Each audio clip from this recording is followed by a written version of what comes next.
The yeas are 51, the nays are 49. The motion is agreed to. The clerk will report the bill. Calendar number 107, H.R. 1, an act to provide for reconciliation pursuant to Title II of H.Con. Res. 14. I call up amendment number 2360. The clerk will report. The senator from South Dakota, Mr. Thune, proposes an amendment number 2360. Mr. President, I ask consent the reading be dispensed with. Reserving the right to object. Is there? And I will object. Senate Republicans are scrambling to pass a radical bill released to the public in the dead of night, praying the American people don't realize what's in it. If Senate Republicans won't tell the American people what's in this bill, then Democrats are going to force this chamber to read it from start to finish. I object. Objections heard? All right. The clerk will read the amendment. Strike all after the enacting clause and insert the following. Section 1, short title. This act may be cited as the One Big Beautiful Bill Act. Section 2, table of contents. The table of contents of this act is as follows. Section 1, short title. Section 2, table of contents. Title 1, Committee on Agriculture, Nutrition, and Forestry. Subtitle A, Nutrition. Section 10101, Reevaluation of Thrifty Food Plan. Section 10102, Modifications to SNAP Work Requirements for Able-Bodied Adults. Section 10103, Availability of Standard Utility Allowances based on receipt on energy assistance. Section 10104, Restrictions on Internet Expenses. Section 10105, Matching Funds Requirements. Section 10106, Administrative Cost Sharing. Section 10107, National Education and Obesity Prevention Grant Programs. Section 10108, Alien SNAP Eligibility. Subtitle B, Forestry. Section 10201, Rescissions of Amounts for Forestry. Subtitle C, Commodities. Section 10301, Effective Reference Price. Section 10302, Base Acres. Section 10303, Producer Election. Section 10304, Price Loss Coverage. Section 10305, Agriculture Risk Coverage. Section 10306, Equitable Treatment of Certain Entities. Section 10307, Payment Limitations. Section 10308, Adjusted Gross Income Limitation. Section 10309, Marketing Loans. Section 10310, Repayment of Marketing Loans. Section 10311, Economic Adjustment Assistance for Textile Mills. Section 10312,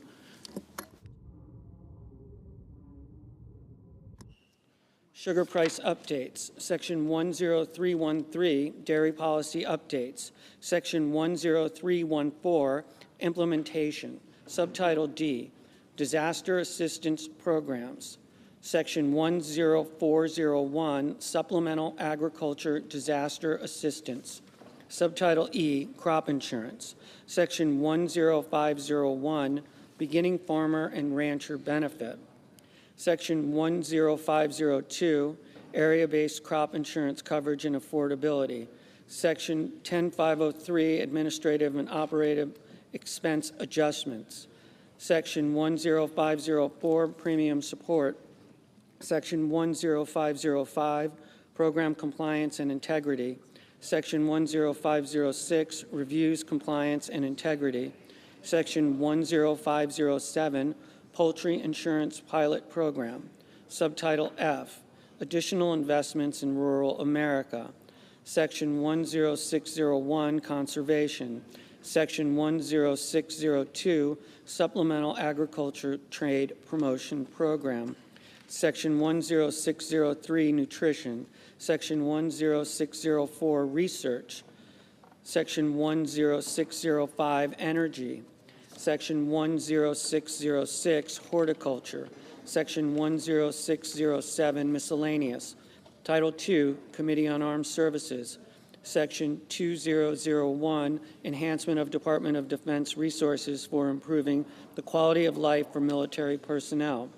Section 20002, enhancement of Department of Defense resources for shipbuilding. Section 20003, enhancement of Department of Defense resources for integrated air and missile defense. Just write pending on that. Get them to send it out. Section 20004, enhancement of Department of Defense resources for munitions and defense supply chain resiliency. Section 20005, enhancement of Department of Defense resources for scaling low-cost weapons into production. Section 20006, enhancement of Department of Defense resources for improving the efficiency and cybersecurity of the Department of Defense. Section 20007, enhancement of Department of Defense resources for air superiority. Section 20008, enhancement of resources for nuclear forces. Section 20009, enhancement of Department of Defense resources to improve capabilities of United States Indo-Pacific Command. Section 20010, enhancement of Department of Defense resources for improving the readiness of the Department of Defense. Section 20011, improving Department of Defense border support and counter-drug missions. Section 20012, Department of Defense oversight. Section 20013, military construction projects authorized. Section 20014, multi-year operational plan. Title III, Committee on Banking, Housing, and Urban Affairs. Section 30001, funding cap for the Bureau of Consumer Financial Protection. Section 30002, rescission of funds for green and resilient retrofit program for multifamily housing. Section 30003, Securities and Exchange Commission Reserve Fund. Section 30004, Appropriations for Defense Production Act. Title IV, Committee on Commerce, Science, and Transportation. Section 40001, Coast Guard Mission Readiness. Section 40002, Spectrum Auctions. Section 40003, Air Traffic Control Improvements.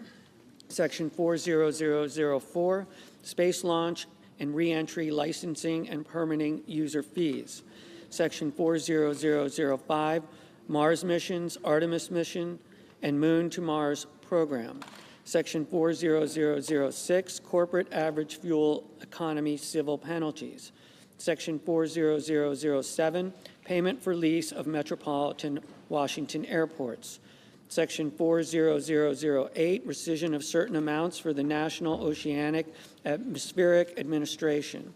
Section 40009, Reduction in annual transfers to Travel Promotion Fund. Section 40010, Treatment of unobligated funds for alternative fuel and low-emission aviation technology. Section 40011, rescission of amounts appropriated for Public Wireless Supply Chain Innovation Fund. Section 40012, support for artificial intelligence under the Broadband Equity, Access, and Deployment Program. Title V, Committee on Energy and Natural Resources. Subtitle A, Oil and Gas Leasing. Section 50101, Onshore Oil and Gas Leasing. Section 50102, Offshore Oil and Gas Leasing. Section 50103, Royalties on Extracted Methane. Section 50104, Alaska Oil and Gas Leasing. Section 50105, National Petroleum Reserve, Alaska. Subtitle B, Mining. Section 50201, Coal Leasing. Section 50202, Coal Royalty. Section 50203, Leases for Known Recoverable Coal Resources. Section 50204, authorization to mine federal coal. Subtitle C, lands. Section 50301. Section 50302, timber sales and long-term contracting for the Forest Service and the Bureau of Land Management. Section 50303, renewable energy fees on federal land. Section 50304, renewable energy revenue sharing. Section 50305, rescission of National Park Service and Bureau of Land Management funds. Section 50306, celebrating America's 250th anniversary. Subtitle D, Strategic Petroleum Reserve. Section 50401, Strategic Petroleum Reserve. Section 50402, repeals rescissions. Section 50403, energy dominance financing. Section 50404, transformational artificial intelligence models. Subtitle E, water. Section 50501, water conveyance and surface water storage enhancement. Title VI, Committee on Environment and Public Works. Section 60001, rescission of funding for clean heavy-duty vehicles. Section 60002, repeal of greenhouse gas reduction fund. Section 60003, rescission of funding for diesel emission reductions. Section 60004, rescission of funding to address air pollution. Section 60005, rescission of funding to address air pollution at schools. Section 60006, rescission of funding for low emissions electricity program. Section 60007, rescission of funding for Section 211.0 of the Clean Air Act. Section 60008, rescission of funding for implementation of the American Innovation and Manufacturing Act. Section 60009, rescission of funding for enforcement, technology, and public information. Section 60010, rescission of funding for greenhouse gas corporate reporting. Section 60011, rescission of funding for environmental product declaration assistance. Section 60012, rescission of funding for methane emissions and waste reduction incentive program for petroleum and natural gas systems. Section 60013, rescission of funding for greenhouse gas, air pollution plans, and implementation grants. Section 60014, rescission of funding for Environmental Protection Agency efficient, accurate, and timely reviews. Section 60015, rescission of funding for low embodied carbon labeling for construction materials. Section 60016, rescission of funding for environmental and climate justice block grants. Section 60017, rescission of funding for ESA recovery plans. Section 60018, rescission of funding for environmental and climate data collection. Section 60019, rescission of neighborhood access and equity grant program. Section 60020, rescission of funding for federal building assistance. Section 60021, rescission of funding for low-carbon materials for federal buildings. Section 60022, rescission of funding for GSA emerging and sustainable technologies. Section 60023, rescission of environmental review implementation funds. Section 60024, rescission of low-carbon transportation materials grants. Section 60025, John F. Kennedy Center for Performing Arts. Section 60026, project sponsor opt-in fees for environmental services. Title VII, Finance. Subtitle A, Tax. Section 70001, references to the Internal Revenue Code of 1986, etc. Chapter 1, providing permanent tax relief for middle-class families and workers. Section 70101, extension and enhancement of reduced rates. Section 70102, extension and enhancement of increased standard deduction. Section 70103, termination of deduction of personal exemptions other than temporary senior deduction. Section 70104, extension and enhancements of increased child tax credit. Section 70105, extension and enhancement of deduction for qualified business income. Section 70106, extension and enhancement of increased estate and gift tax exemption amounts. Section 70107, extension of increased alternative minimum tax exemption amounts and modification of phase-out thresholds.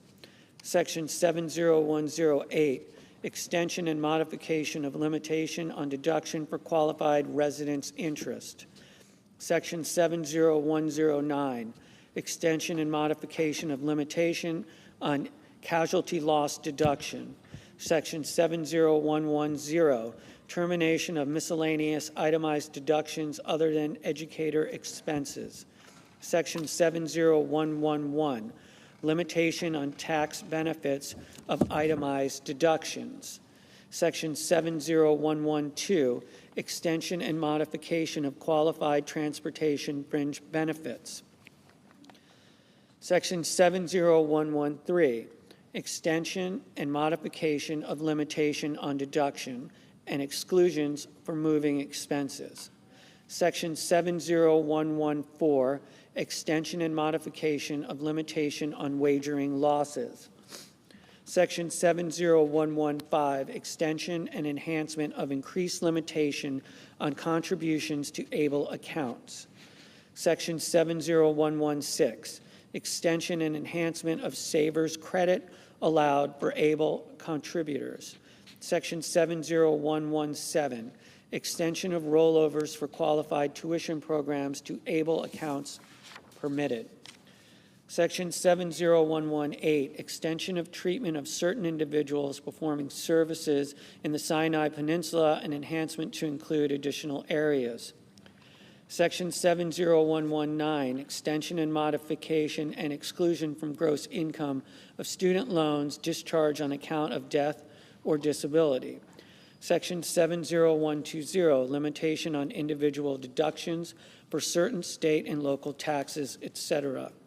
Chapter 2, delivering on presidential priorities to provide new middle-class tax relief. Section 70201, no tax on tips. Section 70202, no tax on overtime. Section 70203, no tax on car loan investment. Section 70204, Trump accounts and contribution pilot program. Chapter 3, establishing certainty and competitiveness for American job creators. Subtitle A, permanent U.S. business tax reform and boosting domestic investment. Section 70301, full expensing for certain business property. Section 70302, full expensing of domestic research and experimental expenditures. Section 70303, modification of limitation on business interest. Section 70304, extension and enhancement of paid family and medical leave credit. Section 70305, exceptions from limitations on deduction for business meals. Section 70306, increased dollar limitations for expensing of certain depreciable business assets. Section 70307, special depreciation allowance for qualified production property. Section 70308, enhancement of advanced manufacturing investment credit. Section 70309, spaceports are treated like airports under exempt facility bond rules. Subtitle B, permanent America First international tax reforms. Part 1, foreign tax credit.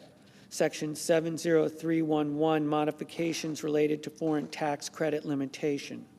Section 70312, modifications to determination of deemed paid credit for taxes properly attributable to tested income. Section 70313, sourcing certain income from the sale of inventory produced in the United States. Part 2, foreign-derived deduction eligible income and net CFC tested income. Section 70321, modification of deduction for foreign-derived deduction-eligible income and net CFC-tested income. Section 70322, determination of deduction-eligible income. Section 70323, rules related to deemed intangible income. Part 3, base erosion minimum tax. Section 70331, extension and modification of base erosion minimum tax amount. Part 4, business interest limitation. Section 70341, coordination of business interest limitation and interest capitalization provisions. Section 70342, definition of adjusted taxable income for business interest limitation.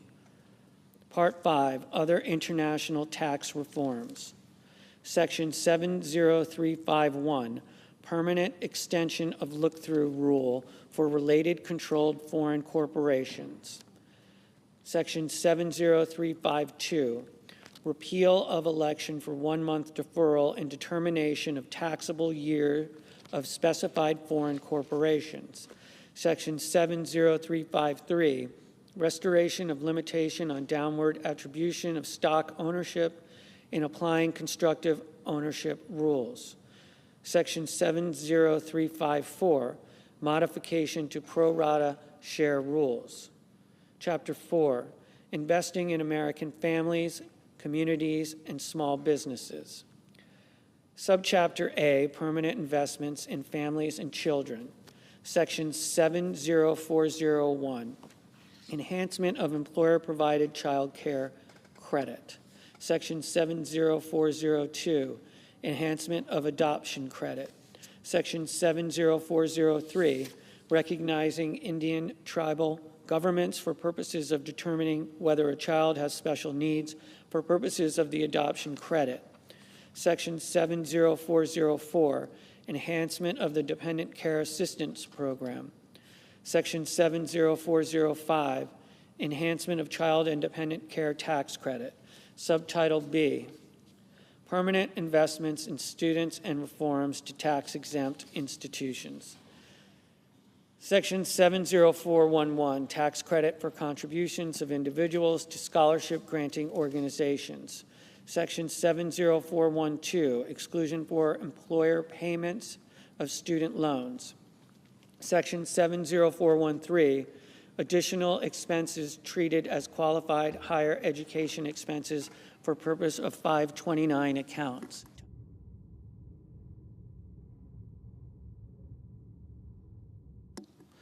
Section 70414, certain post-secondary credentializing expenses treated as qualified higher education expenses for purposes of 529 accounts.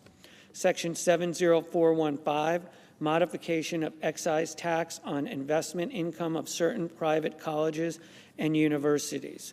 Section 70416, expanding application of tax on excess compensation within tax-exempt organizations. Subchapter C, permanent investments in community development. Section 70421, permanent renewal and enhancement of opportunity zones. Section 70422, permanent enhancement of low-income housing tax credit. Section 70423, permanent extension of new markets tax credit. Section 70424, permanent and expanded reinstatement of partial deduction for charitable contributions of individuals who do not elect to itemize. Section 70425, 0.5% floor on deduction of contributions made by individuals. Section 70426, 1% floor on deduction of charitable contributions made by corporations. Section 70427, permanent increase in limitations on cover over of tax on distilled spirits. Section 70428, nonprofit community development activities in remote native languages.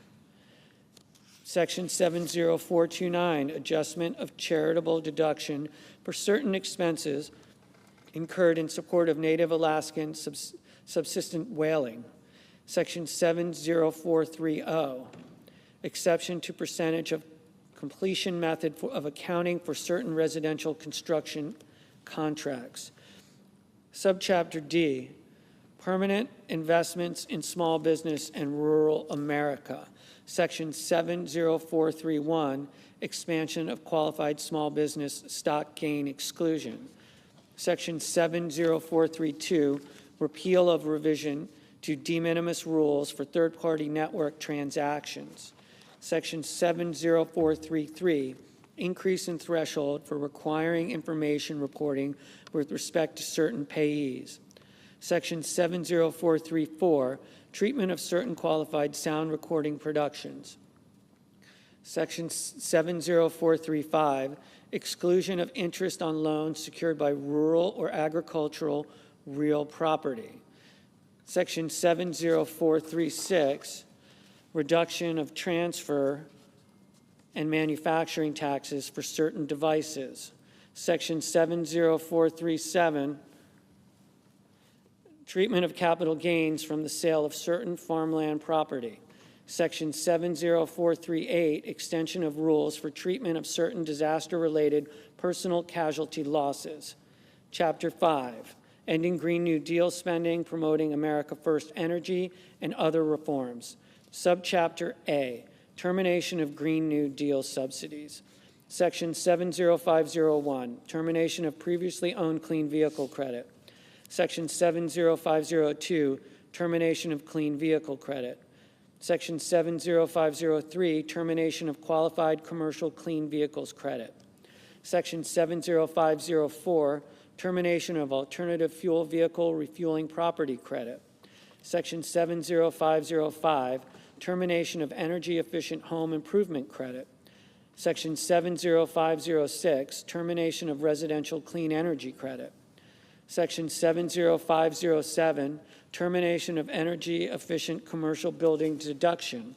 Section 70508, termination of new energy efficient home credit.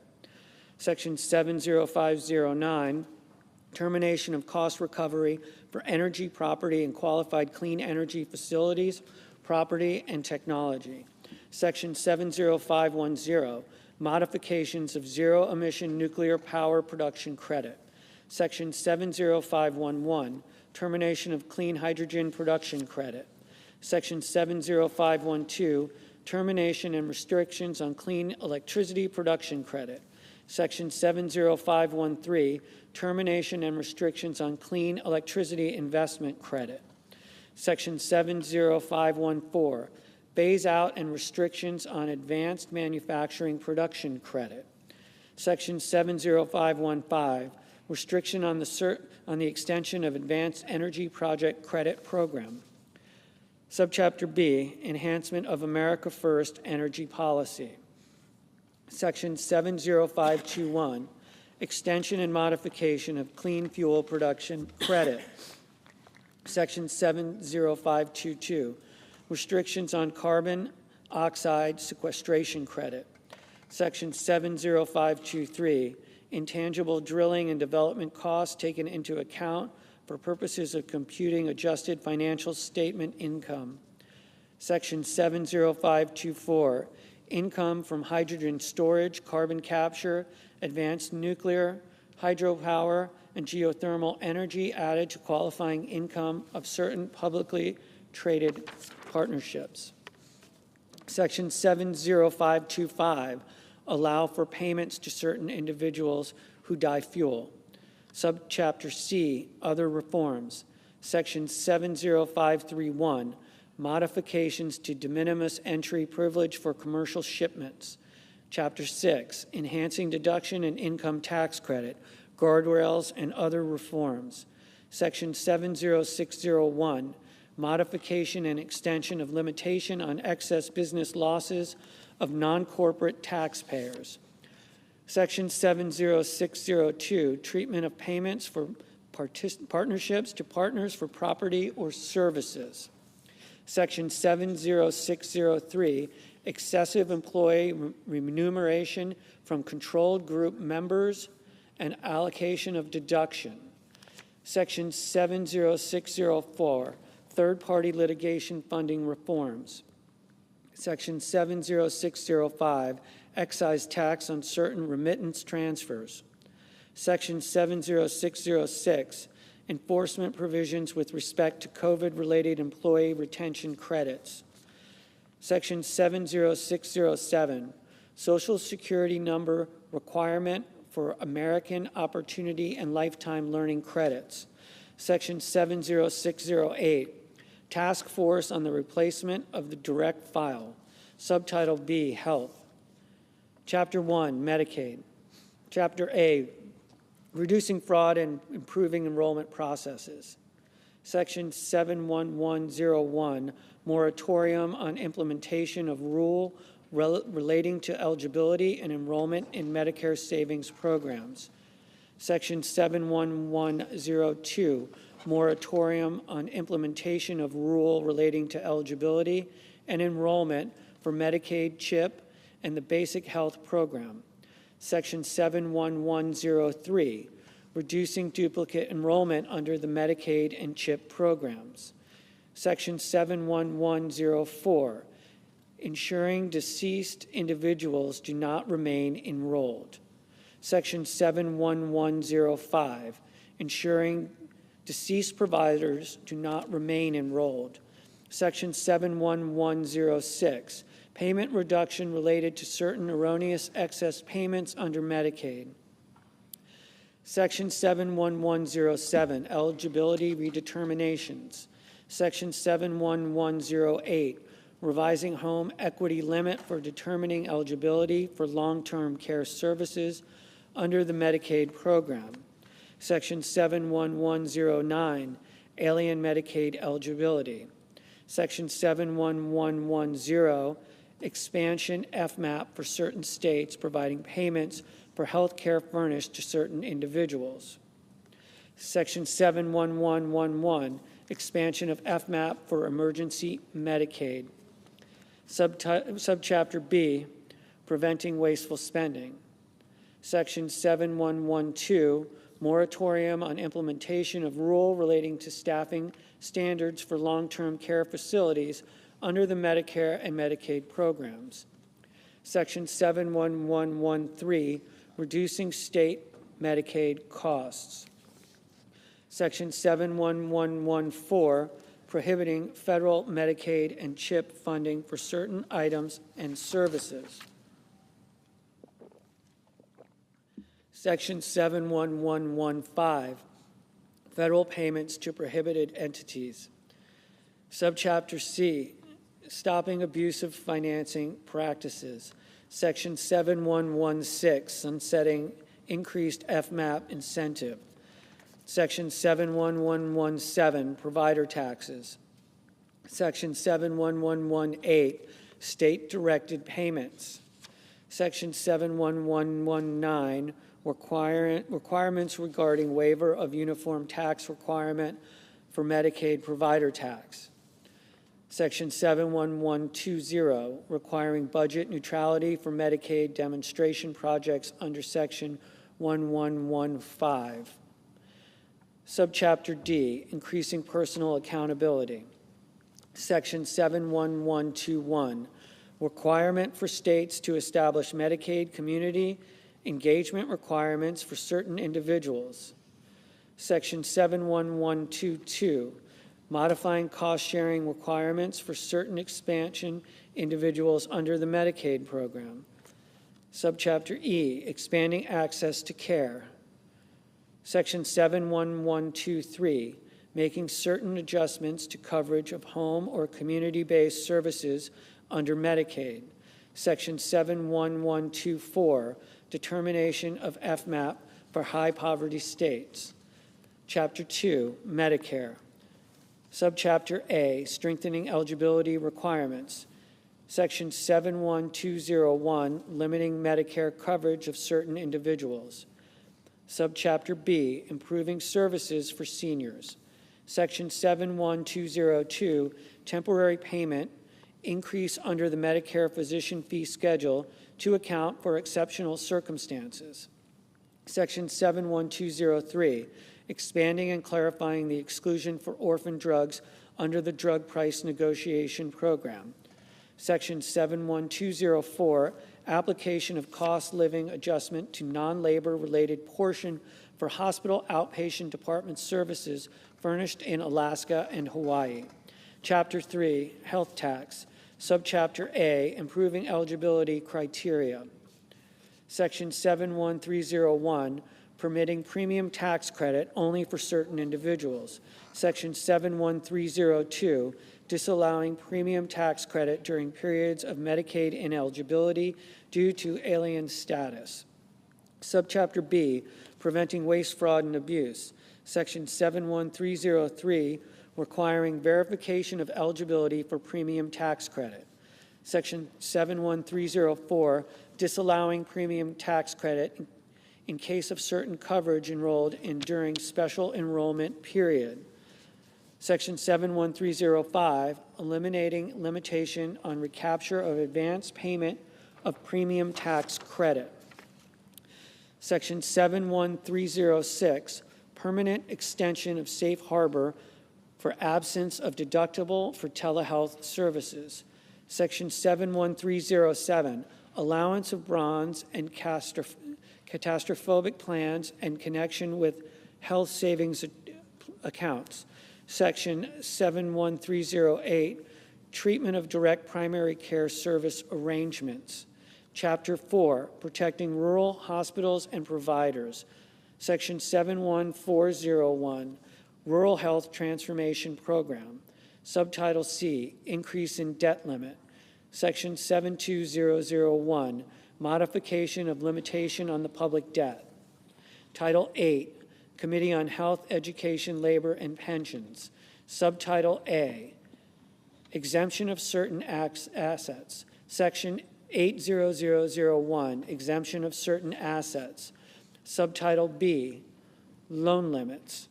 Section 81001, establishment of loan limits for graduate and professional students and parent borrowers, termination of graduate and professional plus loans.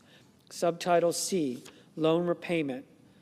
Section 82001, loan repayment. Section 82002, deferment, forbearance. Section 82003, loan rehabilitation. Section 82004, public service loan forgiveness. Section 82005, student loan servicing. Subtitle D, Pell Grants. Section 83001, eligibility. Section 83002, workforce Pell Grants. Section 83003, Pell shortfall. Section 83004, federal Pell Grants exclusion relating to other grant aid. Subtitle E, accountability. Section 84001, ineligibility based on low earnings outcomes. Subtitle F, regulatory relief. Section 85001, delay of rule relating to borrower defense to repayment. Section 85002, delay of rule relating to closed school discharges. Subtitle G, limitation on authority. Section 86001, limitation on proposing or issuing regulations and executive actions. Subtitle H, Garden of Heroes. Section 87001, Garden of Heroes.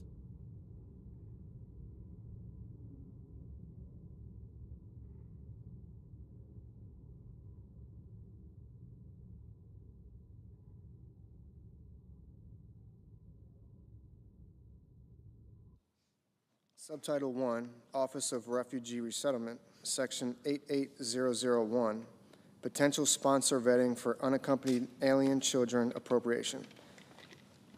Title 9, Committee on Homeland Security and Governmental Affairs. Subtitle A, Homeland Security Provisions. Section 90001, Border Infrastructure and Wall System. Section 90002, U.S. Customs and Border Protection personnel, fleet vehicles, and facilities.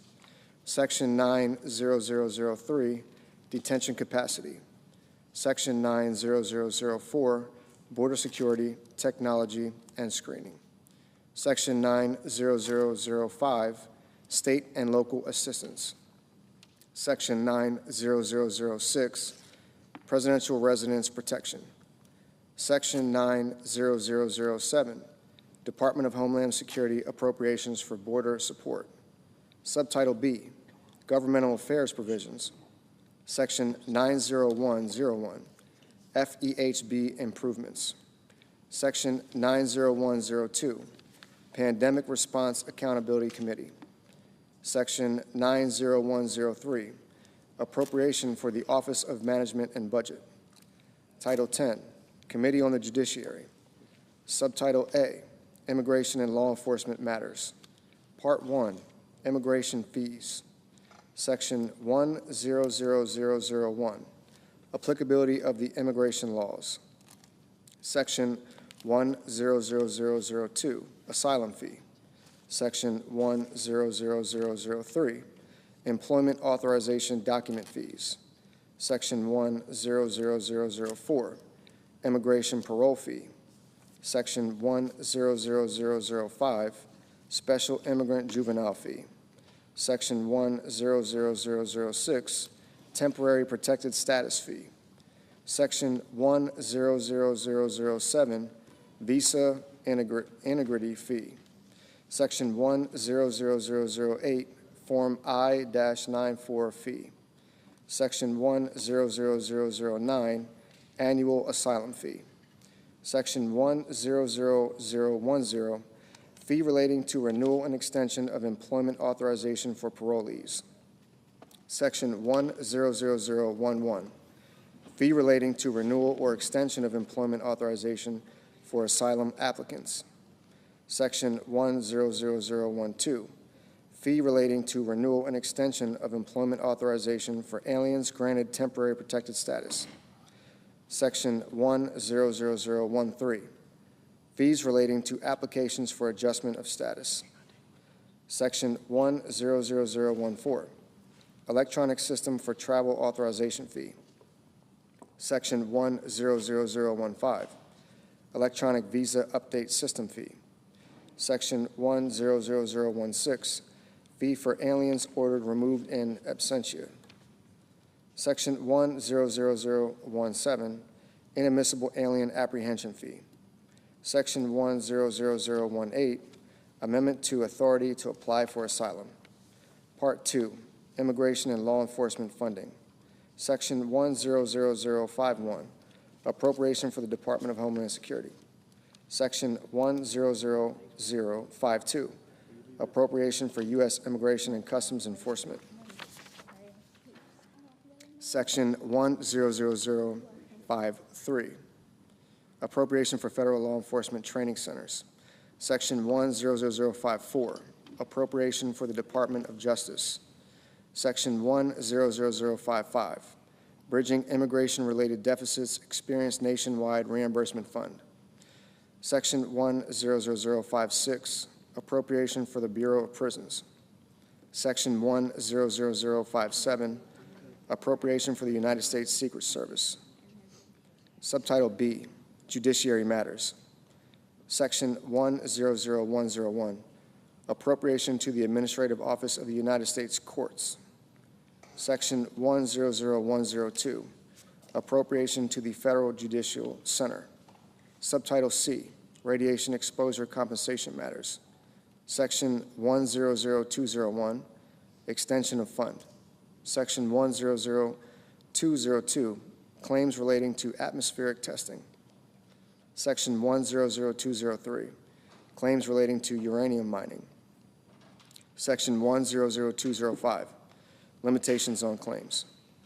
Title 1, Committee on Agriculture, Nutrition, and Forestry. Subtitle A, Nutrition. Section 10101, Reevaluation of Thrifty Food Plan. A, in general, Section 3 of the Food and Nutrition Act of 2008, 7 U.S.C. 2012, is amended by striking subsection U and inserting the following. U, Thrifty Food Plan.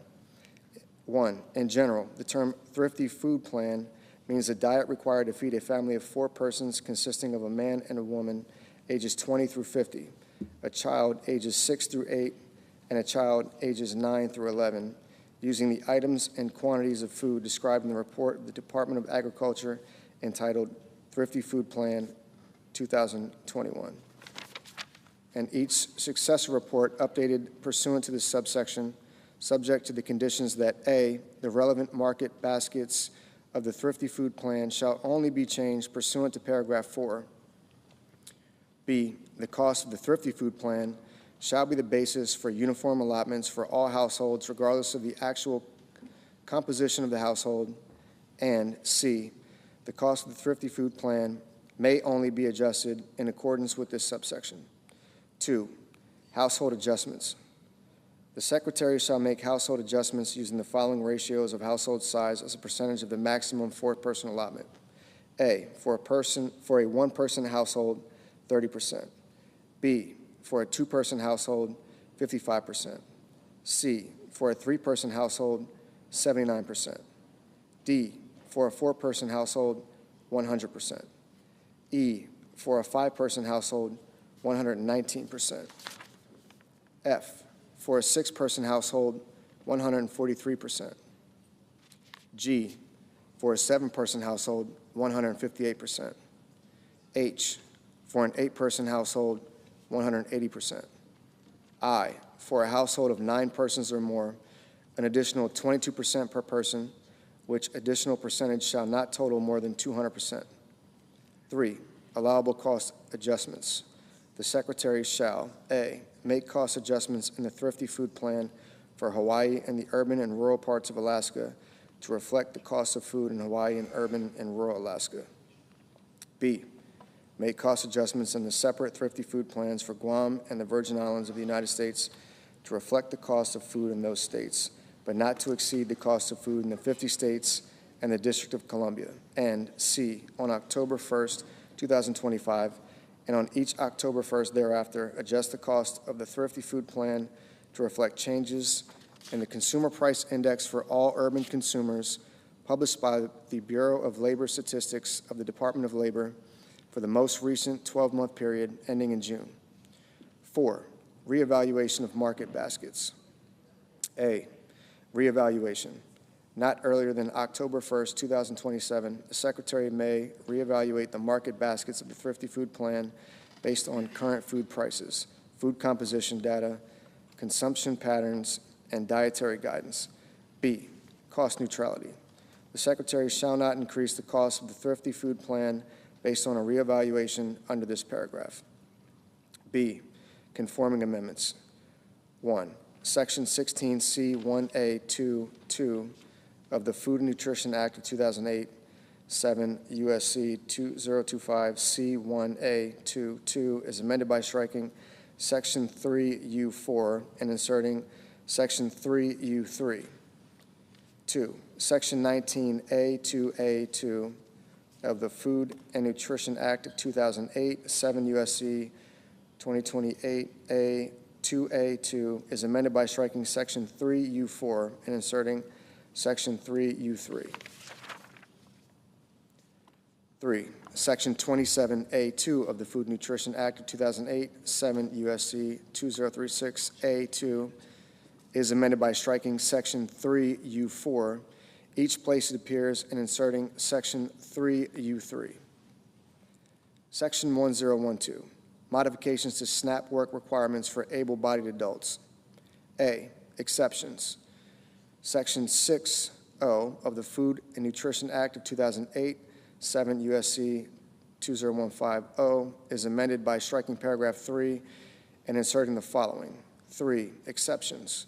Paragraph 2 shall not apply to an individual if the individual is A, under 18 or over 65 years of age, B, medically certified as physically or mentally unfit for employment, C, a parent or other member of a household with responsibility for a dependent child under 14 years of age, D, otherwise exempt under subsection D2, E, a pregnant woman, F, an Indian or urban Indian, as such terms are defined in paragraphs 13 and 28 of Section 4 of the Indian Healthcare Improvement Act, or G, a California Indian described in Section 809A of the Indian Healthcare Improvement Act.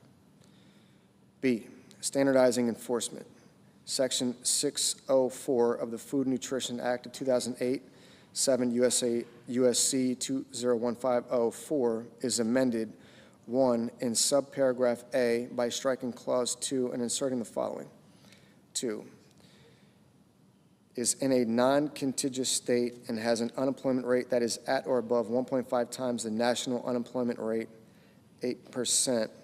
And 2, by adding at the end the following. C, definition of non-contiguous state. 1, in general, in this paragraph, the term non-contiguous state means a state that is not one of the contiguous 48 states or the District of Columbia. 2, exclusion. The term non-contiguous state does not include Guam or the Virgin Islands of the United States.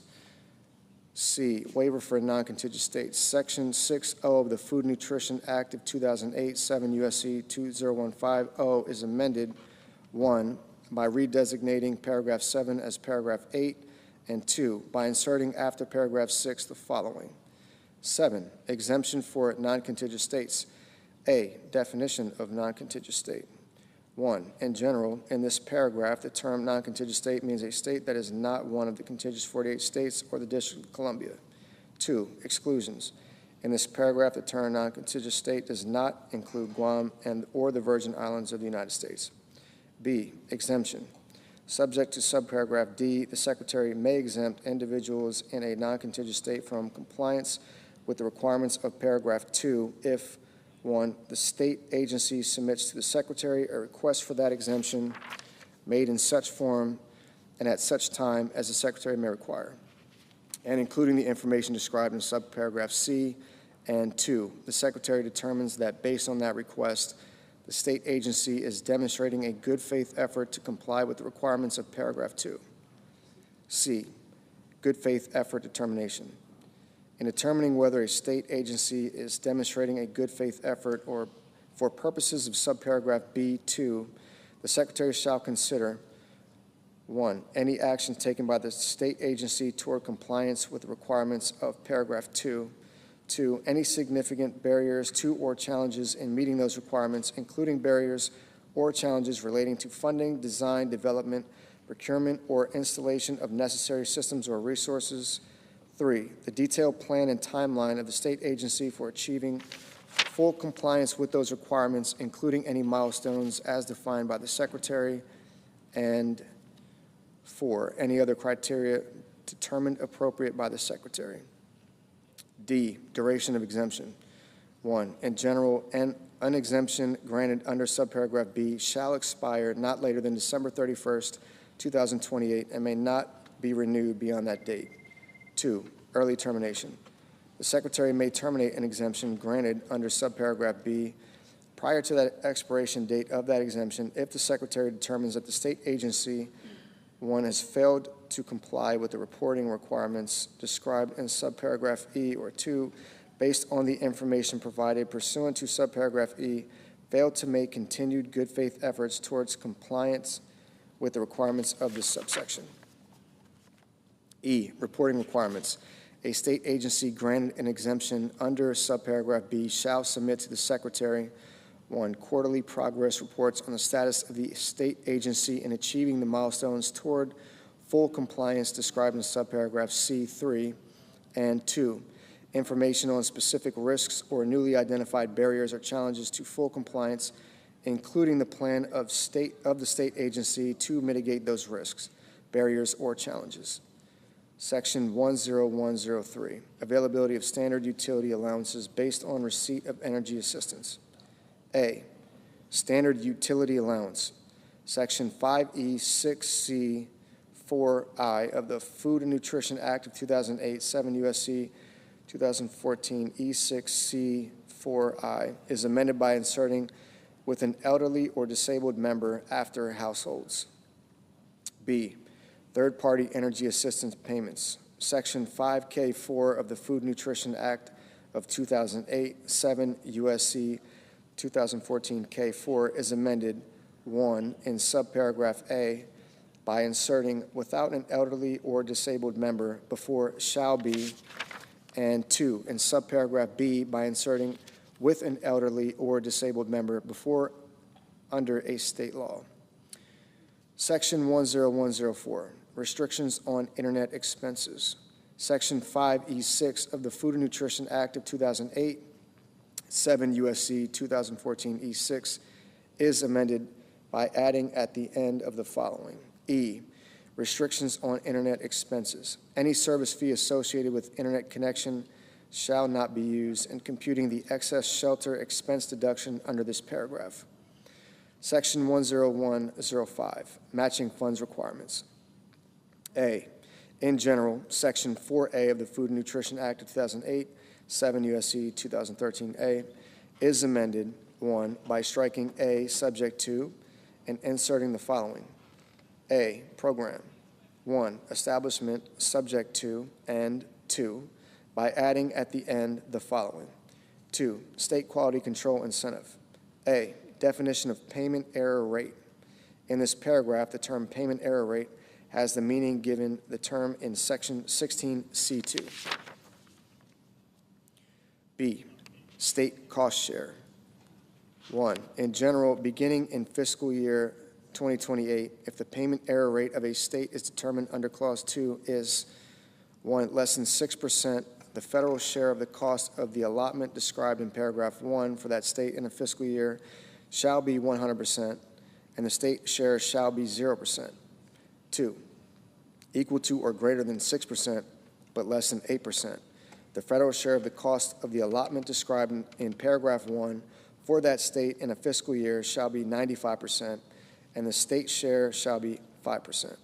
3, equal to or greater than 8%, but less than 10%. The federal share of the cost of the allotment described in paragraph 1 for that state in a fiscal year shall be 90%, and the state share shall be 10%. And 4, equal to or greater than 10%. The federal share of the cost of the allotment described in paragraph 1 for that state in a fiscal year shall be 85%, and the state share shall be 15%.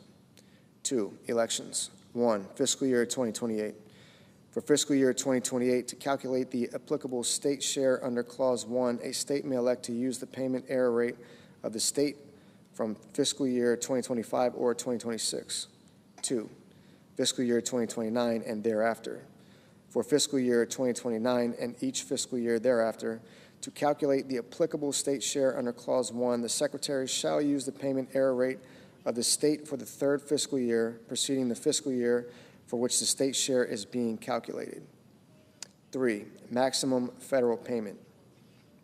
The Secretary may not pay towards the cost of an allotment described in paragraph 1 an amount that is greater than the applicable federal share under paragraph 2. 4, waiver authority. A, in general, the Secretary may waive the requirement under paragraph 2 for a non-contiguous state excluding Guam and the Virgin Islands of the United States for a period of not more than 2 years if, 1, the Secretary determines that the waiver is necessary, and 2, the non-contiguous state is, 1, actively implementing a corrective action plan as described in Section 275.17 of Title VII Code of Federal Regulations or a successor regulation, and 2, carrying out any other activities determined necessary by the Secretary to reduce its payment error rate as defined in paragraph 2. B, termination of authority. The waiver authority under subparagraph A shall terminate on the date that is 4 years after the date of enactment of this paragraph. B, limitation on authority. Section 13A1 of the Food and Nutrition Act of 2008, 7 U.S.C. 2022A1 is amended in the first sentence by inserting or the payment or disposition of a state share under Section 4A2 after 16C1D12. Section 10106, administrative cost sharing. Section 16A of the Food and Nutrition Act of 2008, 7 U.S.C. 2025A, is amended in the matter preceding paragraph 1 by striking agency an amount equal to 50% and inserting agency through fiscal year 2026, 50%, and for fiscal year 2027 and each fiscal year thereafter, 25%. Section 10107, National Education and Obesity Prevention Grant Program. Section 28D1F of the Food and Nutrition Act of 2008, 7 U.S.C. 2036A D1F is amended by striking for fiscal year 2016 and each subsequent fiscal year, and inserting for each of fiscal years 2016 through 2025. Section 10108, Alien SNAP eligibility. Section 6F of the Food and Nutrition Act of 2008, 7 U.S.C. 2015F, is amended to read as follows. F, no individual who is a member of a household otherwise eligible to participate in the Supplemental Nutrition Assistance Program under this section shall be eligible to participate in the Supplemental Nutrition Assistance Program as a member of that or any other household unless he or she is, 1, a resident of the United States, and 2, either a citizen or national of the United States, B, an alien lawfully admitted for permanent residence as an immigrant as defined by sections 101A.15 and 101A.20 of the Immigration and Nationality Act, excluding, among others, alien visitors, tourists, diplomats, and students who enter the United States temporarily with no intention of abandoning their residence in a foreign country. C, an alien who has been granted the status of Cuban and Haitian entrant as defined in Section 501E of the Refugee Education Assistance Act of 1980, Public Law 96-422, or D, an individual who lawfully resides in the United States in accordance with a compact of free association referred to in Section 402B2G of the Personal Responsibility and Work Opportunity Reconciliation Act of 1996. The income less at state option or a pro rata share and financial resources of the individual rendered ineligible to participate in the Supplemental Nutrition Assistance Program under this subsection shall be considered in determining the eligibility and the value of the allotment of the household of which such individual is a member. Subtitle B, Forestry. Section 10201, Rescission of Amounts for Forestry. The unobligated balances of amounts appropriated by the following provisions of Public Law 117-169 are rescinded. 1. Paragraphs 3 and 4 of Section 23001, A, 136, Stat 2023. 2. Paragraphs 1 through 4 of Section 23002, A, 136, Stat 2025. 3. Section 23003, A2, 136, Stat 2026. 4. Section 23005, 136, Stat 2027. Subtitle C, Commodities. Section 10301, Effective Reference Price, A, Effective Reference Price. Section 11118B2 of the Agricultural Act of 2014, 7 U.S.C. 90118B2 is amended by striking 85 and inserting beginning with the crop year 2025, 88. B, Reference Price. Section 1111 of the Agricultural Act of 2014, 7 U.S.C. 9011, is amended by striking paragraph 19 and inserting the following. 19, Reference Price. A, in general, effective beginning with the 2025 crop year, subject to subparagraphs B and C, the term reference price with respect to a covered commodity for a crop year means the following. 1, for wheat, $6.35 per bushel. 2, for corn, $4.10 per bushel. 3, for grain, sorghum, $4.40 per bushel. 4, for barley, $5.45 per bushel.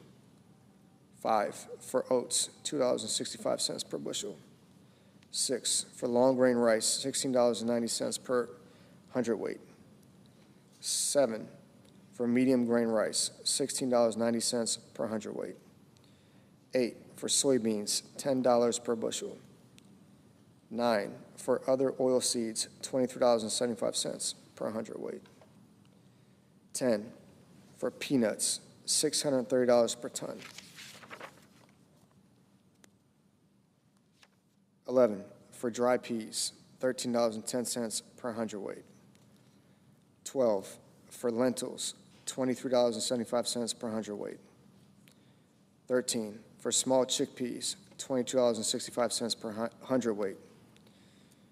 14, for large chickpeas, $25.65 per hundredweight. 15, for seed cotton, 42 cents per pound. B, effectiveness. Effective beginning with the 2031 crop year, the reference price is defined in subparagraph A with respect to a covered commodity shall equal the reference price in the previous crop year multiplied by 1.005. C, limitation. In no case shall a reference price for a covered commodity exceed 113% of the reference price for such covered commodity listed in subparagraph A. Section 10302, base acres. Section 1112 of the Agricultural Act of 2014, 7 U.S.C. 9012, is amended, 1, in subsection D3A by striking 2023 and inserting 2031, and by adding at the end of the following. E, additional base acres. 1, in general, as soon as practicable after the date of enactment of this subsection and notwithstanding subsection A, the Secretary shall provide notice to owners of eligible farms pursuant to paragraph 3 and allocate to those eligible farms a total of not more than an additional 30 million base acres in the manner provided in this subsection. An owner of a farm that is eligible to receive an allocation of base acres may elect to not receive that allocation by notifying the Secretary not later than 90 days after receipt of the notice provided by the Secretary under this paragraph. 2, content of notice. The notice under paragraph 1 shall include the following. A, information that the allocation is occurring. B, information regarding the eligibility of the farm for an allocation of base acres under paragraph 3. C, information regarding how an owner may appeal a determination of ineligibility for an allocation of base acres under paragraph 3.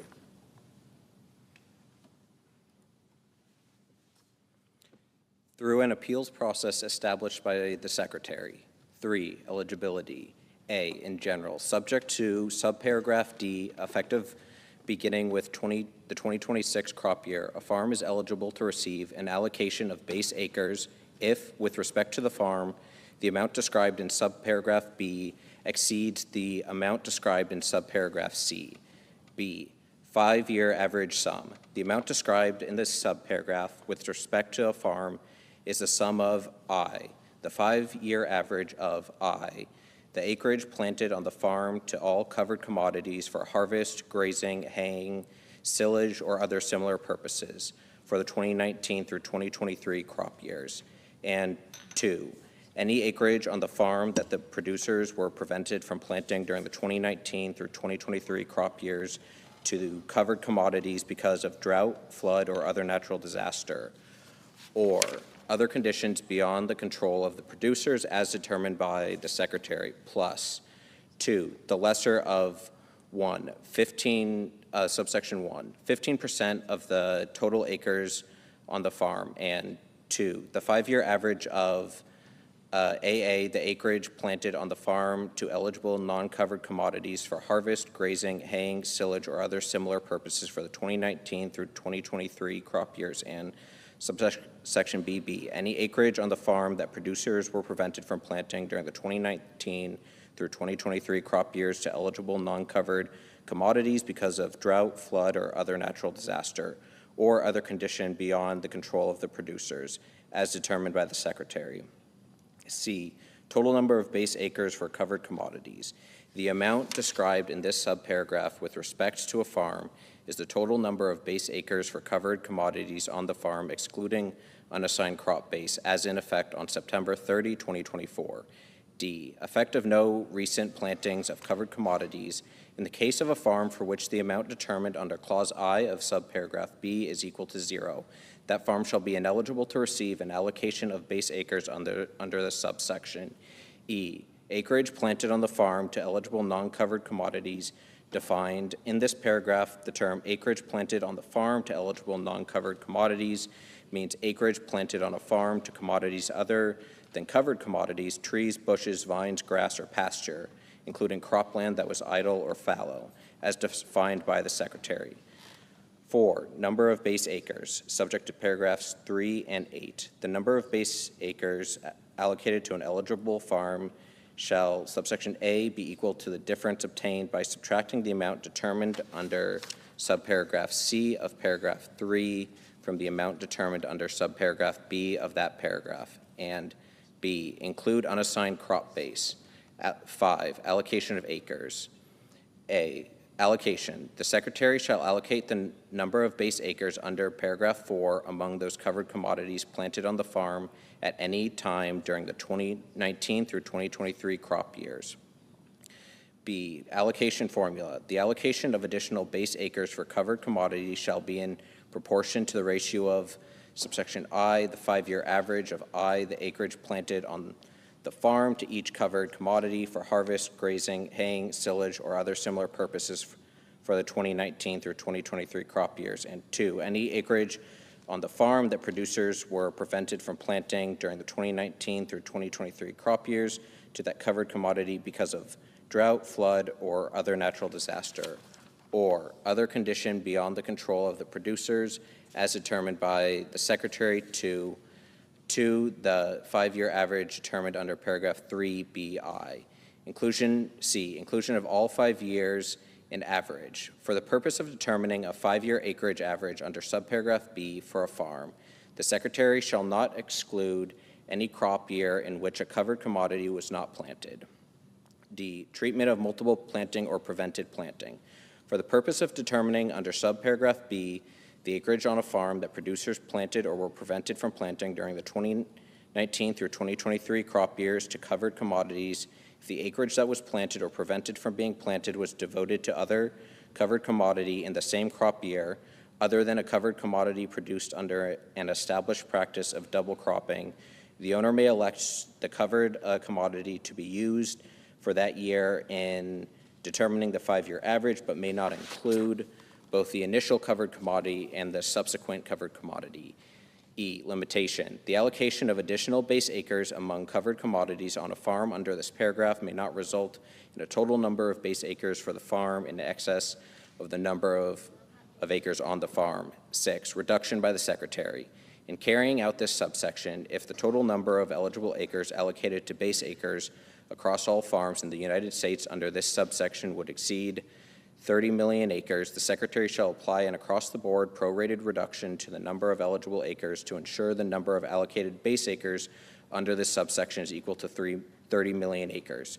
7, payment yield. Beginning with crop year 2026, for the purpose of making price loss coverage payments under section 1116, the Secretary shall establish payment yields to base acres allocated under this subsection equal to A, the payment yield established on the farm for applicable covered commodity, and B, if no such payment yield for the applicable covered commodity exists, a payment yield equal to the average payment yield for the covered commodity for the county in which the farm is situated, or to determine pursuant to section 1113C.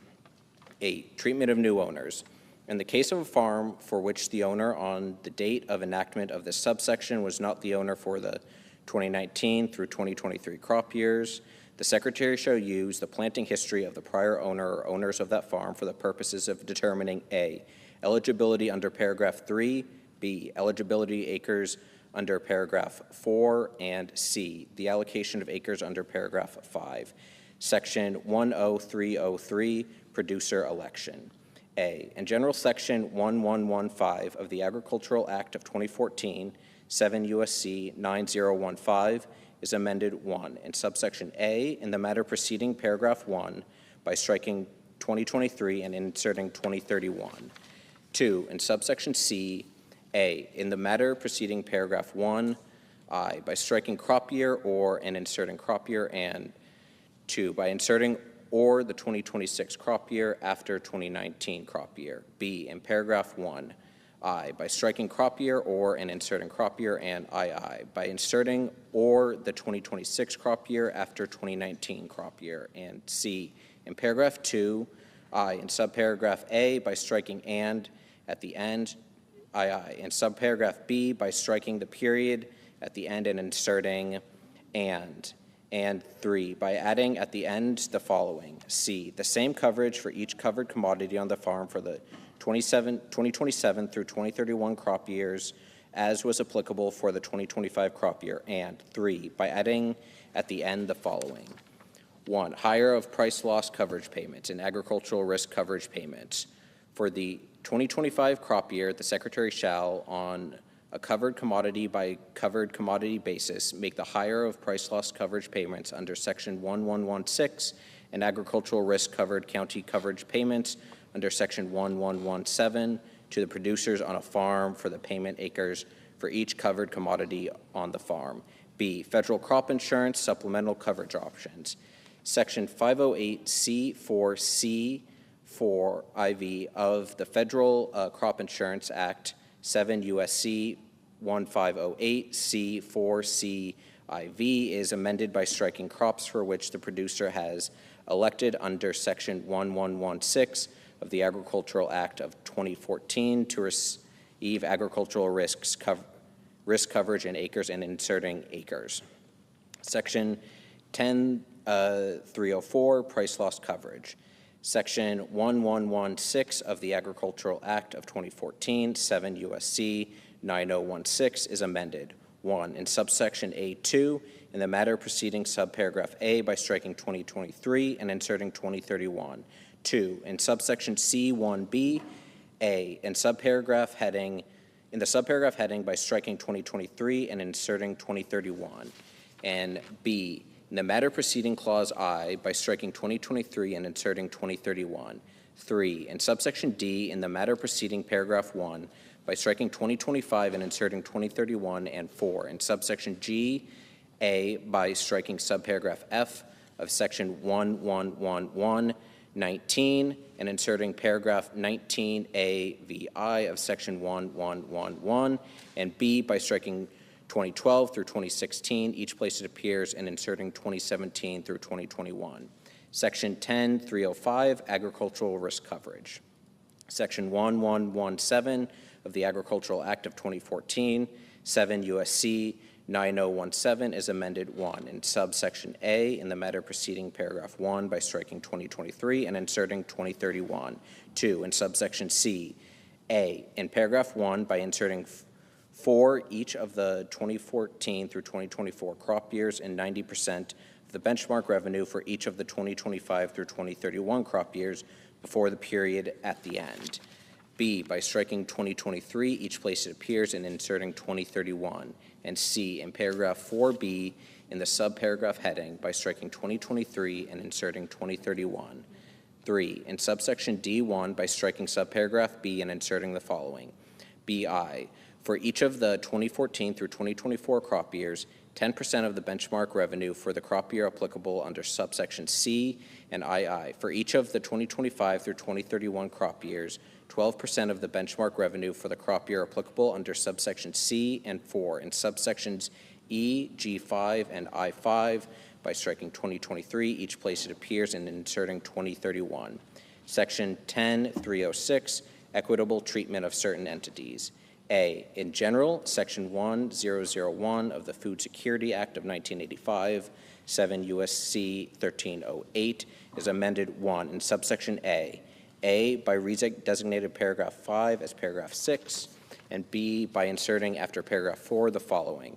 5, qualified pass-through entity. The term qualified pass-through entity means A, a partnership within the meaning of subchapter K of Chapter 1 of the Internal Revenue Code of 1986. B, an S corporation as defined in Section 1361 of that code.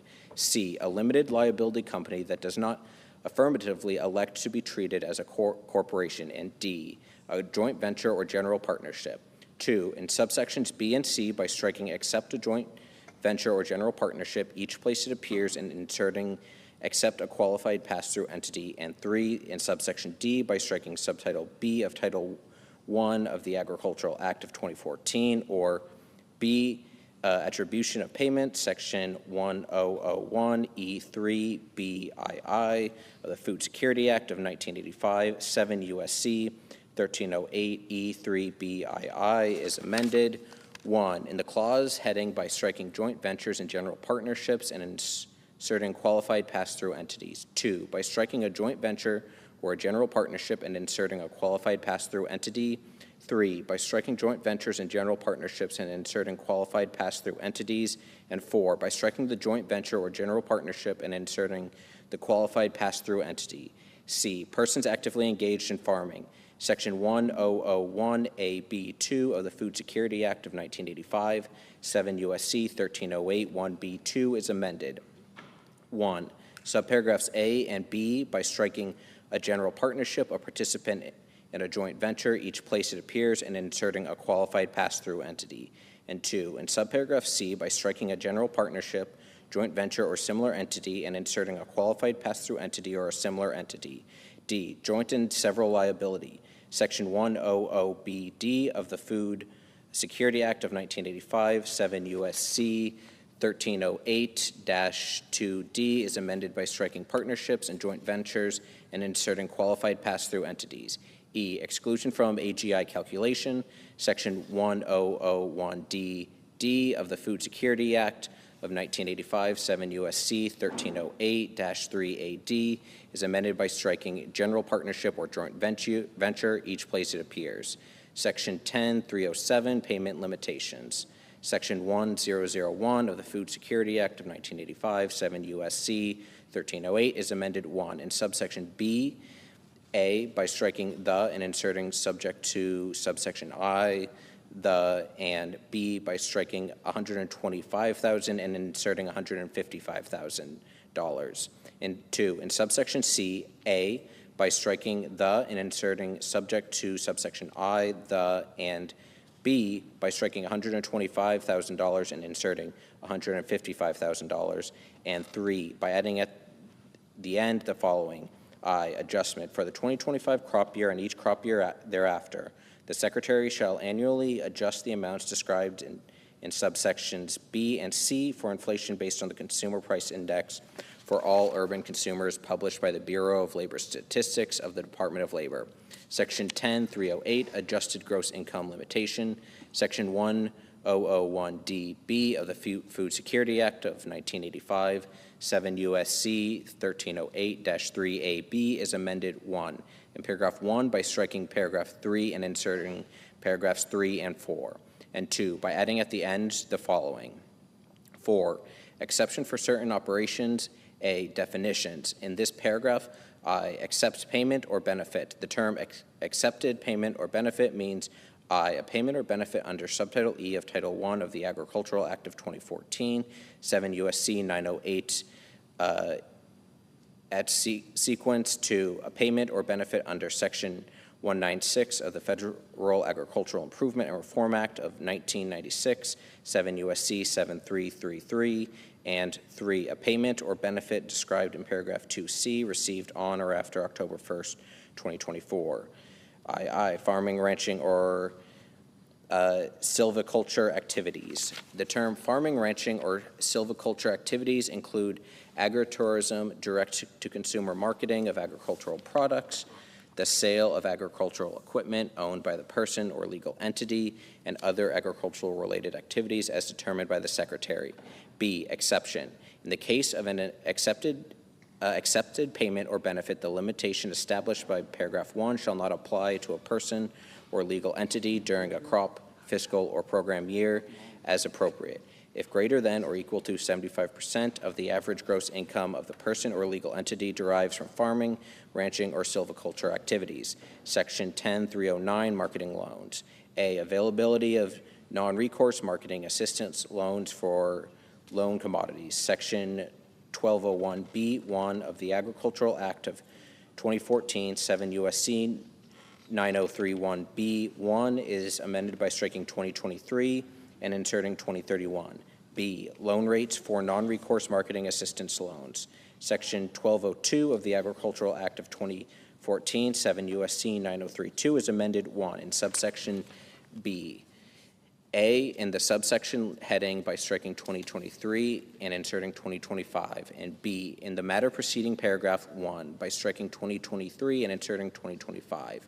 2, by redesignating subsections C and D as subsections D and E respectively. 3, by inserting after subsection B the following. C, 2026 through 2031 crop years. For the purposes of each of the 2026 through 2031 crop years, the loan rate for a marketing assistance loan under Section 1201 for a loan commodity shall be equal to the following. 1, in the case of wheat, $3.72 per bushel. In the case of corn, $2.42 per bushel. In the case of grain sorghum, $2.42 per bushel. 4, in the case of barley, $2.75 per bushel. 5, in the case of oats, $2.20 per bushel. 6, in the case of upland cotton, 55 cents per pound. 7, in the case of extra long staple cotton, $1 per pound. In the case of long grain rice, $7.70 per hundredweight. 9, in the case of medium grain rice, $7.70 per hundredweight. 10, in the case of soybeans, $6.82 per bushel. 11, in the case of other oil seeds, $11.10 per hundredweight for each of the following kinds of oil seeds. A, sunflower seed. B, rapeseed. C, canola. D, safflower. E, flaxseed. F, mustard seed. G, cranberry. H, sesame seeds. I, other oil seeds designated by the Secretary. 12, in the case of dry peas, $6.87 per hundredweight. 13, in the case of lentils, $14.30 per hundredweight. 14, in the case of small chickpeas, $11 per hundredweight. 15, in the case of large chickpeas, $15.40 per hundredweight. 16, in the case of grated wool, $1.60 per pound. 17, in the case of non-grated wool, 55 cents per pound. 18, in the case of mohair, $5 per pound. 19, in the case of honey, $1.50 per pound. 20, in the case of peanuts, $390 per ton.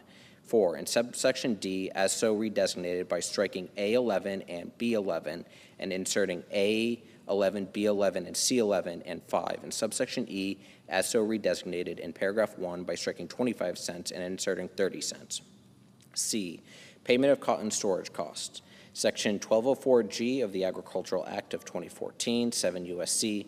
9034G is amended 1 by striking effective and inserting the following. 1, crop years 2014 through 2025, effective. 2, in paragraph 1, as so designated by striking 2023 and inserting 2025. And 3, by adding at the end the following. 2, payment of cotton storage costs effective for each of the 2026 through 2031 crop years. The Secretary shall make cotton storage payments for upland cotton and extra long staple cotton available in the same manner as the Secretary provided storage payments for the 2006 crop of upland cotton, except that the payment rate shall be equal to the lesser of A, the submitted storage charge for the current marketing year, and B, in the case of storage in I, California or Arizona, a payment rate of $4.90, and 2, II, any other state, a payment rate of $3. D, loan deficiency payments. 1, continuation. Section 1205A2B of the Agricultural Act of 2014, 7 U.S.C. 9035A2B is amended by striking 2023 and inserting 2031. 2, payments in lieu of LDPS. Section 1206 of the Agricultural Act of 2014, 7 U.S.C. 9036 is amended in subsections A and D by striking 2023, each place it appears, and inserting 2031. E, special competitive provisions for extra long staple cotton. Section 1208A of the Agricultural Act of 2014, 7 U.S.C. 9038A is amended in the matter preceding paragraph 1 by striking 2026 and inserting 2032. F, availability of recourse loans. Section 1209 of the Agricultural Act of 2014, 7 U.S.C. 9039 is amended in subsections A, 2, B, and C by striking 2023 each place it appears and inserting 2031. Section 310, repayment of marketing loans. Section 1204 of the Agricultural Act of 2014, 7 U.S.C. 9034 is amended 1 in subsection B, A, by redesignating paragraph 1 as subparagraph A and indenting appropriately. B, in the matter preceding subparagraph A as so redesignated by striking the Secretary and inserting the following. 1, in general, the Secretary, and C, by striking paragraph 2 and inserting the following. BI, in the case of long grain rice and medium grain rice, the prevailing world market price for the commodity as determined and adjusted by the Secretary in accordance with this section, or II, in the case of upland cotton, the prevailing world market price for the commodity as determined and adjusted by the Secretary in accordance with this section. 2, refund for upland cotton. In the case of repayment for a marketing assistance loan for upland cotton at a rate described in paragraph 1BII, the Secretary shall provide the producer a refund, if any, in an amount equal to the difference between the lowest prevailing world market price as determined and adjusted by the Secretary in accordance with this section during the 30-day period following the date on which the producer repays the marketing assistance loan, and the repayment rate.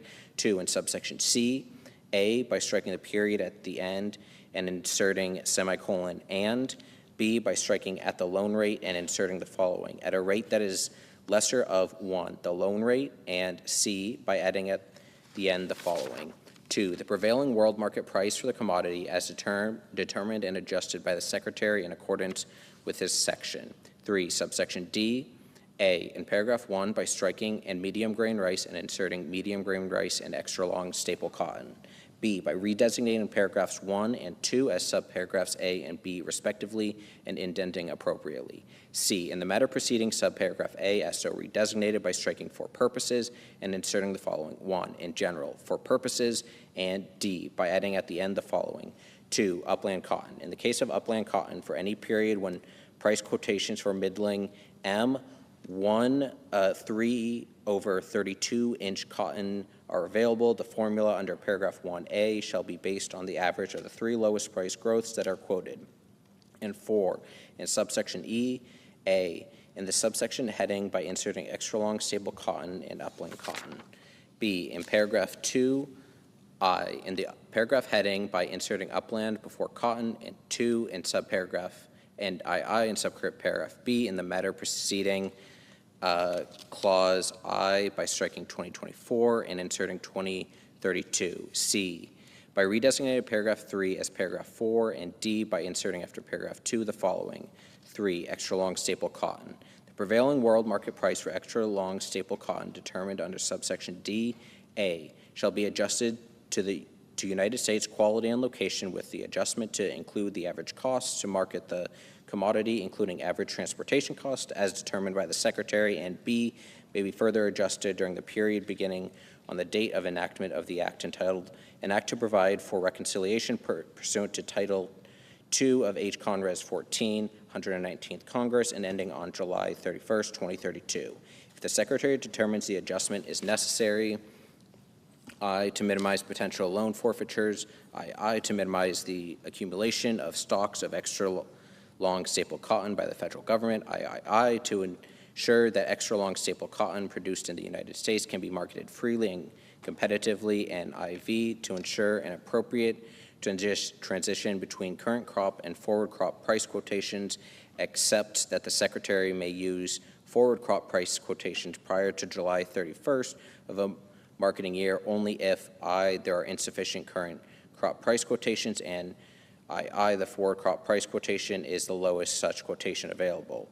Section 10.311, Economic Adjustment Assistance for Textile Mills. Section 1207C of the Agricultural Act of 2014, 7 U.S.C. 9037C is amended by striking paragraph 2 and inserting the following.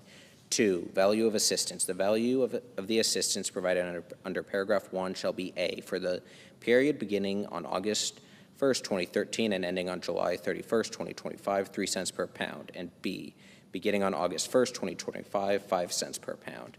Section 10.312, Sugar Program Updates. A, Loan Rate Modification. Section 156 of the Federal Agricultural Improvement and Reform Act of 1996, 7 U.S.C. 7272, is amended. 1, in subsection A, in paragraph 4 by striking and at the end, B, in paragraph 5 by striking 2023 crop years and inserting 2024 crop years, and C, by adding at the end the following. 6, 24 cents per pound for raw cane sugar for each of the 2025 through 2031 crop years. 2, in subsection B-A, in paragraph 1, by striking and at the end, B, in paragraph 2 by striking 2023 crop years and inserting 2024 crop years, and C, by adding at the end the following. 3, a rate that is equal to 136.55% of the loan rate per pound of raw cane sugar under subsection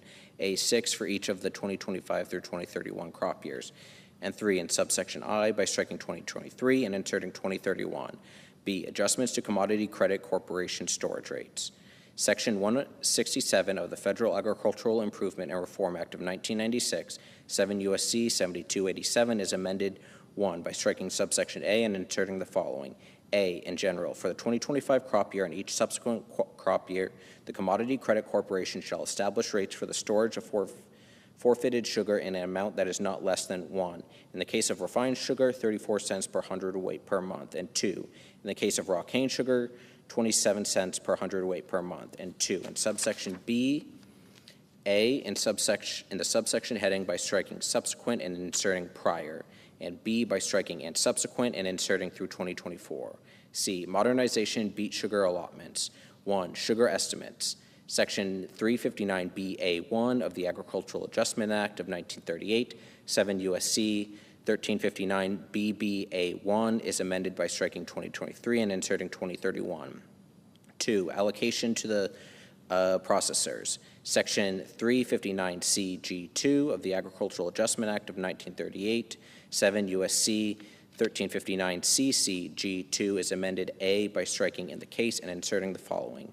A, in general, except as provided in subparagraph B in the case, and B, by adding at the end the following. B, exception.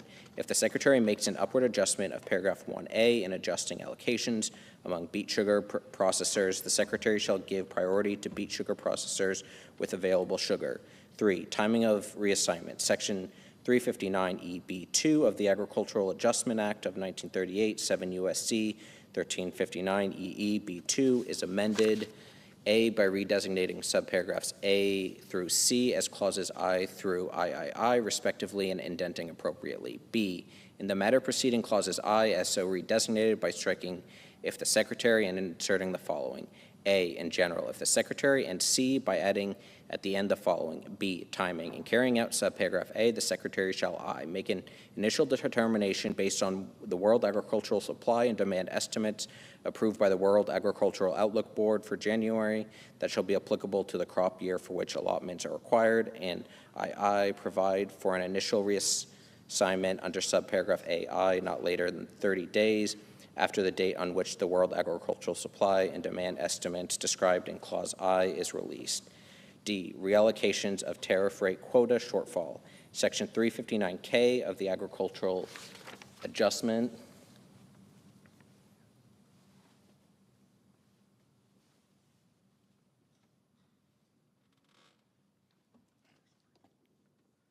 Act of 1938, 7 U.S.C. 1359KK is amended by adding at the end the following. C, reallocation. 1, initial reallocation. Subject to paragraph 3, following the establishment of the tariff rate quotas under subsection A for a quota year, the Secretary shall, A, determine which countries do not intend to fulfill their allocation for the quota year, and B, reallocate any forecasted shortfall in the fulfillment of the tariff rate quotas as soon as practicable. 2, subsequent reallocation. Subject to paragraph 3, not later than March 1 of a quota year, the Secretary shall reallocate any additional forecasted shortfall in the fulfillment of the tariff rate quotas for raw cane sugar established under subsection A1 for that quota year. 3, cessation of effectiveness. Paragraphs 1 and 2 shall cease to be in effect if A, the agreement suspending the countervailing duty investigation on sugar from Mexico signed December 19, 2014 is terminated, and B, no countervailing duty order under Subtitle A of Title VII of the Tariff Act of 1930, 19 U.S.C. 1671 et sequitur, is in effect with respect to sugar from Mexico. D, refined sugar. 1, definition of domestic sugar industry. In this subsection, the term domestic sugar industry means domestic A, sugar beet producers and processors, B, producers and processors of sugarcane, and C, refiners of raw cane sugar. 2, study required. A, in general, not later than 180 days after the date of enactment of this subsection, the Secretary shall conduct a study on whether the establishment of additional terms and conditions with respect to refined sugar imports is necessary and appropriate. B, elements. In conducting the study under subparagraph A, the Secretary shall examine the following. I, the need for 1, defining refined sugar as having a minimum polarization of 99.8 degrees or higher. 2, establishing a standard for color or reflectance-based units for refined sugar such as those utilized by the International Commission on Uniform Methods of Sugar Analysis. 3, prescribing specifications for packaging type for refined sugar. 4, prescribing specifications for transportation modes for refined sugar. 5, requiring evidence that sugar imported as refined sugar will not undergo further refining in the United States. 6, prescribing appropriate terms and conditions to avoid unlawful sugar imports. And 7, establishing other definitions, terms, and conditions or other requirements. II, the potential impact of modifications described in each of the subclauses 1 through 7 of Clause I of the domestic sugar industry. III, whether based on the needs described in Clause I and the impact described in Clause II, the establishment of additional terms and conditions is appropriate. C, consultation. In conducting the study under subparagraph A, the Secretary shall consult with representatives of the domestic sugar industry and users of refined sugar. D, report. Not later than 1 year after the date of enactment of this subsection, the Secretary shall submit to the Committee on Agriculture of the House of Representatives and the Committee on Agriculture, Nutrition, and Forestry of the Senate a report that describes the findings of the study conducted under subparagraph A. 3, establishment of additional terms and conditions permitted. A, in general, based on the findings in the report submitted under paragraph 2D, and after providing notice to the Committee on Agriculture of the House of Representatives and the Committee on Agriculture, Nutrition, and Forestry of the Senate, the Secretary may issue regulations in accordance with subparagraph B to establish additional terms and conditions with respect to refined sugar imports that are necessary and appropriate. B, promulgation of regulations. The Secretary may issue regulations under subparagraph A if the regulations, 1, do not have an adverse impact on the domestic sugar industry, and 2, are consistent with the requirements of this part, Section 156 of the Federal Agriculture Improvement and Reform Act of 1996, 7 U.S.C. 7272, and obligations under international trade agreements that have been approved by Congress. E, clarification of tariff rate quota adjustments. Section 359KB1 of the Agriculture Adjustment Act of 1938, 7 U.S.C. 1359KKB1 is amended in the matter preceding subparagraph A by striking "if there is N" and inserting "for the sole purpose of responding directly to N." F, period of effectiveness. Section 359LA of the Agriculture Adjustment Act of 1938, 7 U.S.C. 1359 LLA, is amended by striking 2023 and inserting 2031. Section 10313, Dairy Policy Updates. A, Dairy Margin Coverage Production History. 1, definition. Section 14018 of the Agricultural Act of 2014, 7 U.S.C. 9051-8, is amended by striking "when the participating dairy operation first registers to participate in dairy margin coverage." 2, production history of participating dairy operations. Section 1405 of the Agricultural Act of 2014, 7 U.S.C. 9055, is amended by striking subsections A and B and inserting the following. A, production history. Except as provided under subsection B, the production history of a dairy operation for dairy margin coverage is equal to the highest annual milk marketings of the participating dairy operation during any one of the 2021, 2022, or 2023 calendar years. B, election by new dairy operations. In the case of a participating dairy operation that has been in operation for less than a year, the participating dairy operations shall elect one of the following methods for the Secretary to determine the production history of the participating dairy operation. 1, the volume of the actual milk marketings for the months the participating dairy operation has been in operation extrapolated to a yearly amount.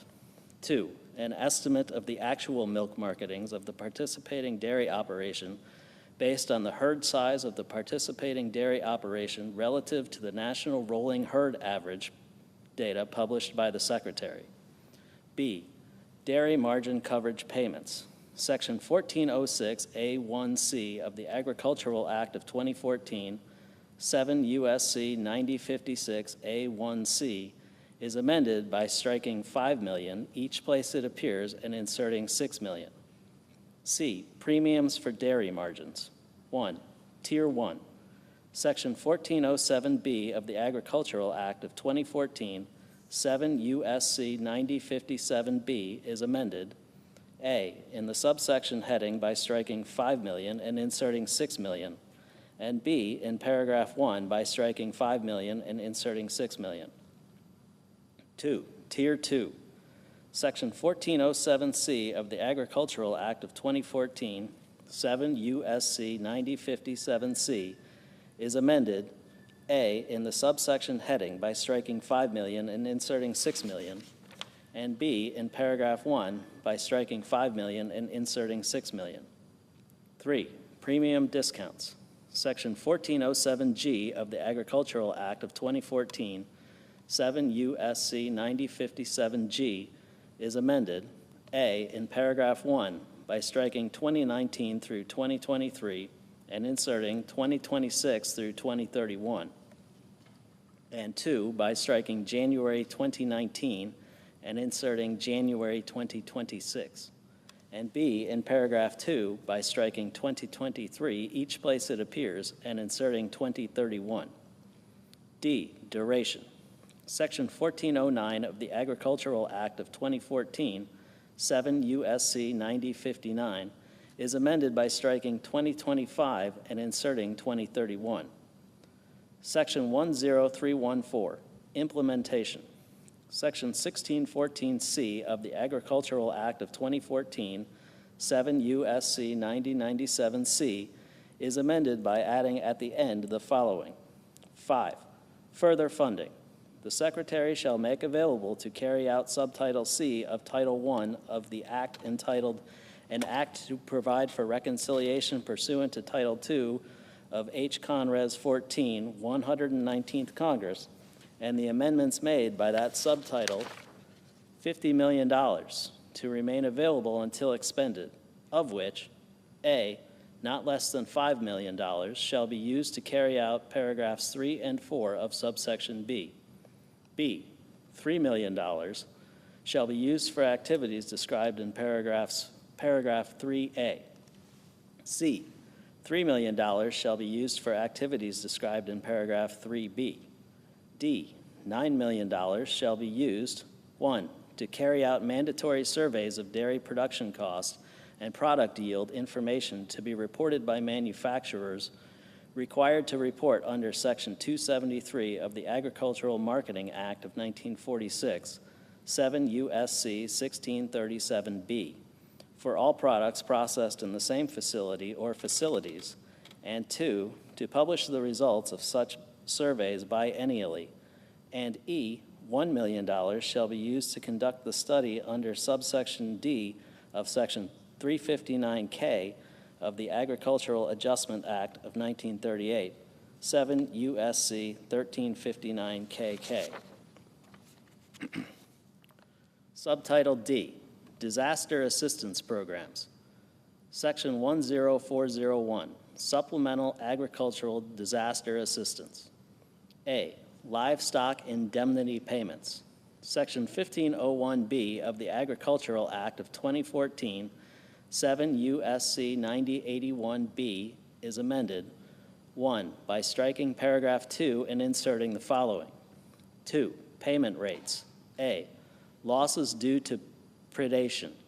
Indemnity payments to an eligible producer on a farm under paragraph 1A shall be made at a rate of 100% of the market value of the affected livestock on the applicable date as determined by the Secretary.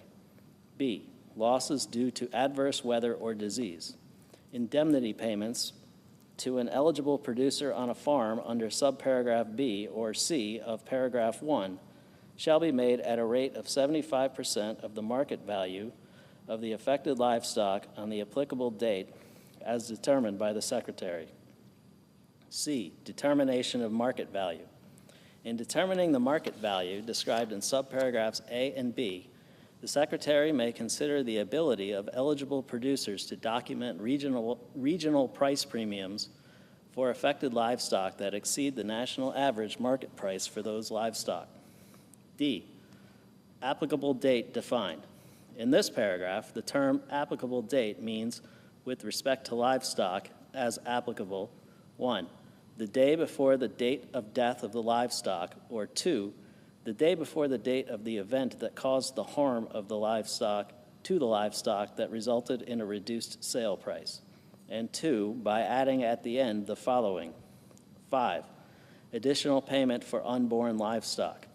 A, in general, in the case of unborn livestock death losses incurred on or after January 1, 2024, the Secretary shall make an additional payment to eligible producers on farms that have incurred such losses in excess of the normal mortality due to a condition specified in paragraph 1. B, payment rate. Additional payments under subparagraph A shall be made at a rate, 1, determined by the Secretary, and 2, less than or equal to 85% of the payment rate established with respect to the lowest weight class of the livestock, as determined by the Secretary, acting through the administrator of the Farm Service Agency. C, payment amount. The amount of a payment to an eligible producer that has incurred unborn livestock death losses shall be equal to the payment rate determined under subparagraph B, multiplied in the case of livestock described in 1, subparagraph A, B, or F of subsection A4 by 1, 2, subparagraph D of each subsection by 2, 3, subparagraph E of each subsection by 12, and 4, subparagraph G of such subsection by the average number of birthed animals for one gestation cycle for the species of such livestock as determined by the Secretary. D, unborn livestock death losses defined. In this paragraph, the term unborn livestock death losses means losses of any livestock described in subparagraph A, B, D, E, F, or G of subsection A4 that was gestating on the date of the death of the livestock. B, Livestock Forage Disaster Program. Section 1501 C3D21 of the Agricultural Act of 2014, 7 U.S.C. 9081 C3D21 is amended, 1, by striking 1 monthly payment and inserting 2 monthly payments, and 2, by striking county for at least 8 consecutive and inserting the following. County for not less than AA, 4 consecutive weeks during the normal grazing period for the county, as determined by the Secretary, shall be eligible to receive assistance under this paragraph in an amount equal to 1 monthly payment using the monthly payment rate determined under subparagraph B or BB, 7 of the previous 8 consecutive. C, emergency assistance for livestock, honeybees, and farm-raised fish. 1, in general, Section 1501D of the Agricultural Act of 2014, 7 U.S.C. 9081D, is amended by adding at the end the following. 5, assistance for losses due to bird depredation. A, Definition of farm-raised fish. In this paragraph, the term farm-raised fish means fish propagated and reared in a controlled freshwater environment. B, payments. Eligible producers of farm-raised fish, including fish grown as food for human consumption, shall be eligible to receive payments under this subsection to aid in the reduction of losses due to piscivorous birds. C, payment rate. 1. In general, the payment rate for payments under subparagraph B shall be determined by the Secretary, taking into account 1. Costs associated with the deterrence of piscivorous birds. 2. The value of lost fish and revenue due to bird depredation. And 3. Costs associated with disease loss from bird depredation. 2. Minimum rate. The payment rate for payments under subparagraph B shall be not less than $600 per acre of farm-raised fish. D, payment amount. The amount of a payment under subparagraph B shall be the product obtained by multiplying 1, the applicable payment rate under subparagraph C, and 2, 85% of the total number of acres of farm-raised fish that the eligible producer has in production for the calendar year. 2. Emergency assistance for honeybees. In determining honeybee colony losses eligible for assistance under Section 1501D of the Agricultural Act of 2014, 7 U.S.C. 9081D, the Secretary shall utilize a normal mortality rate of 15%. D, Tree Assistance Program. Section 1501E of the Agricultural Act of 2014, 7 U.S.C. 9081E is amended, 1, in paragraph 2B by striking 15%, adjusted for normal mortality, and inserting normal mortality, and 2, in paragraph 3, A, in subparagraph A1 by striking 15% mortality, adjusted for normal mortality, and inserting normal mortality, and B, in subparagraph B, 1, by striking 50 and inserting 65, and 2, by striking 15% damage or mortality adjusted for normal tree damage and mortality, and inserting normal tree damage or mortality. Subtitle E, Crop Insurance. Section 10501, Beginning Farmer and Rancher Benefit. A, definitions. 1. In general, Section 502B3 of the Federal Crop Insurance Act, 7 U.S.C. 1502B3, is amended by striking 5 and inserting 10. 2. Conforming amendment. Section 522C7 of the Federal Crop Insurance Act, 7 U.S.C. 1522C7, is amended by striking subparagraph F.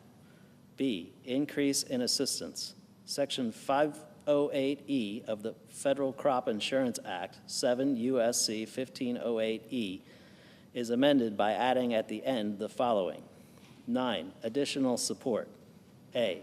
In general, in addition to any other provision of this subsection, except paragraph 2A regarding payment of a portion of premiums, a beginning farmer or rancher shall receive additional premium assistance, that is, the number of percentage points specified in subparagraph B greater than the premium assistance that would otherwise be available for the applicable policy, plan of insurance, and coverage level selected by the beginning farmer or rancher.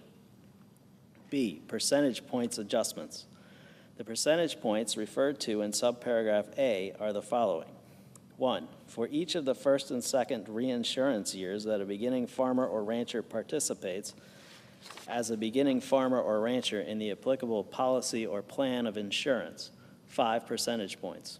2, for the third reinsurance year that a beginning farmer or rancher participates as a beginning farmer or rancher in the applicable policy or plan of insurance, 3 percentage points. 3, for the fourth reinsurance year that a beginning farmer or rancher participates as a beginning farmer or rancher in the applicable policy or plan of insurance, 1 percentage point. Section 10502, area-based crop insurance coverage and affordability. A, coverage level. Section 508C4 of the Federal Crop Insurance Act, 7 U.S.C. 1508C4, is amended, 1, in subparagraph A by striking Clause 2 and inserting the following. 2, may be purchased at any level not to exceed 1, in the case of the individual yield or revenue coverage, 85%. 2, in the case of individual yield or revenue coverage aggregated across multiple commodities, 90%. And 3, in the case of area yield or revenue coverage as determined by the corporation, 95%. And 2, in subparagraph C, A, in Clause 2 by striking 14 and inserting 10, and B, in Clause 3, 1 by striking 86 and inserting 90. B, premium subsidy. Section 508E2H1 of the Federal Crop Insurance Act, 7 U.S.C. 1508E2H1, is amended by striking 65 and inserting 80. Section 10503, administrative and operating expense adjustments. Section 508K of the Federal Crop Insurance Act, 7 U.S.C. 1508K, is amended by adding at the end the following. 10, additional expenses. A, in general, beginning with the 2026 reinsurance year and for each reinsurance year thereafter, in addition to the terms and conditions of the standard reinsurance agreement, to cover additional expenses for loss adjustment procedures, the corporation shall pay an additional administrative and operating expense subsidy to approved insurance providers for eligible contracts.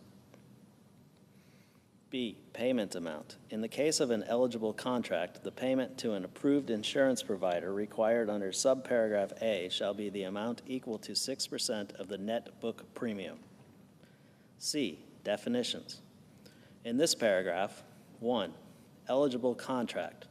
The term eligible contract, 1, means a crop insurance contract entered into by an approved insurance provider in an eligible state, and 2, does not include a contract for AA, catastrophic risk protection under subsection B, BB, an area-based plan of insurance or similar plan of insurance as determined by the corporation, or CC, a policy under which an approved insurance provider does not incur loss adjustment expenses as determined by the corporation.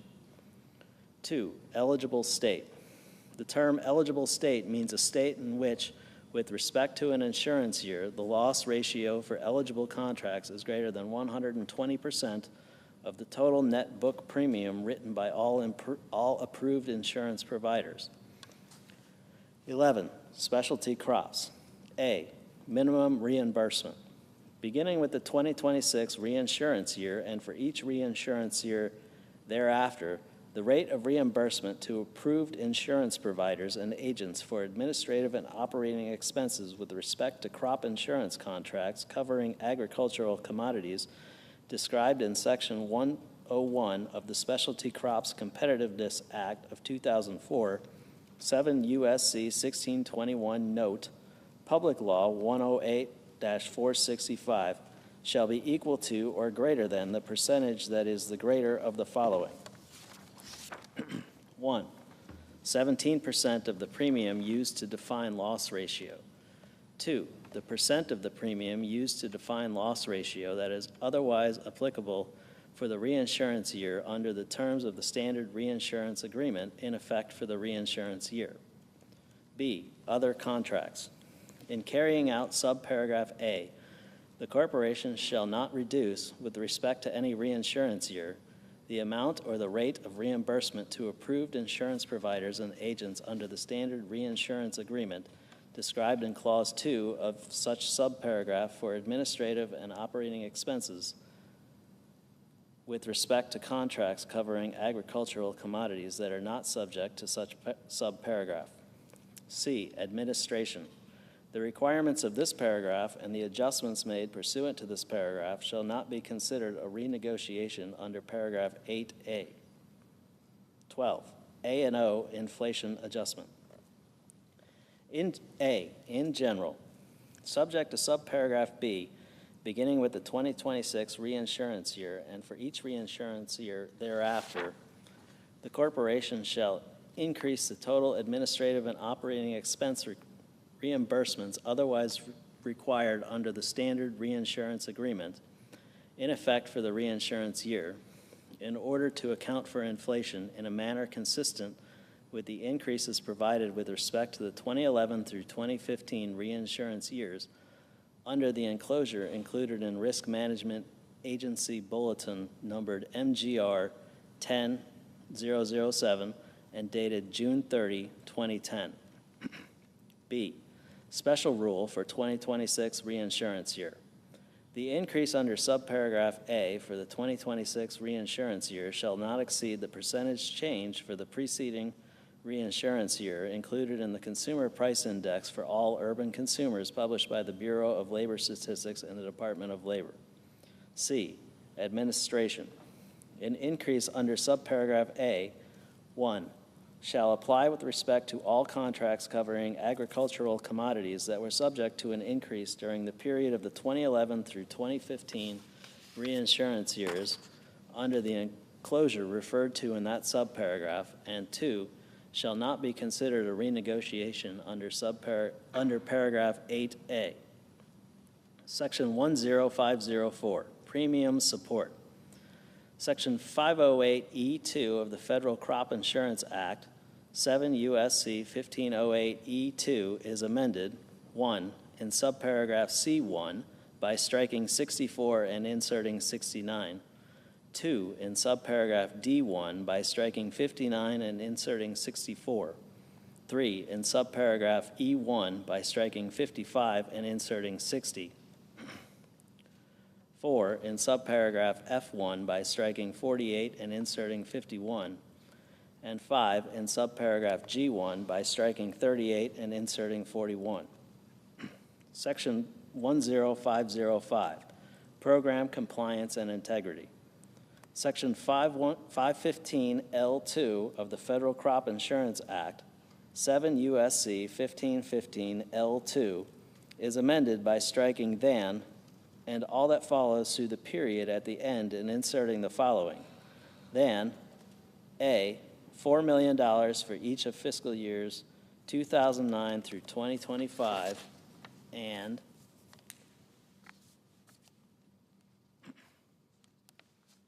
B, $6 million for fiscal year 2026 and each subsequent fiscal year. Section 1056, 10506, reviews, compliance, and integrity.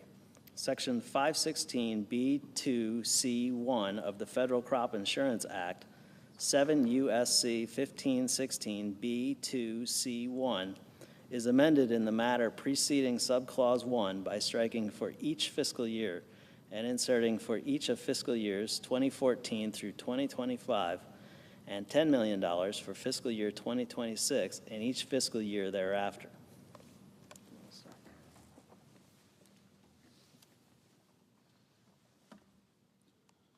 Section 10507, Poultry Insurance Pilot Program. Section 523 of the Federal Crop Insurance Act, 7 U.S.C. 1523, is amended by adding at the end the following.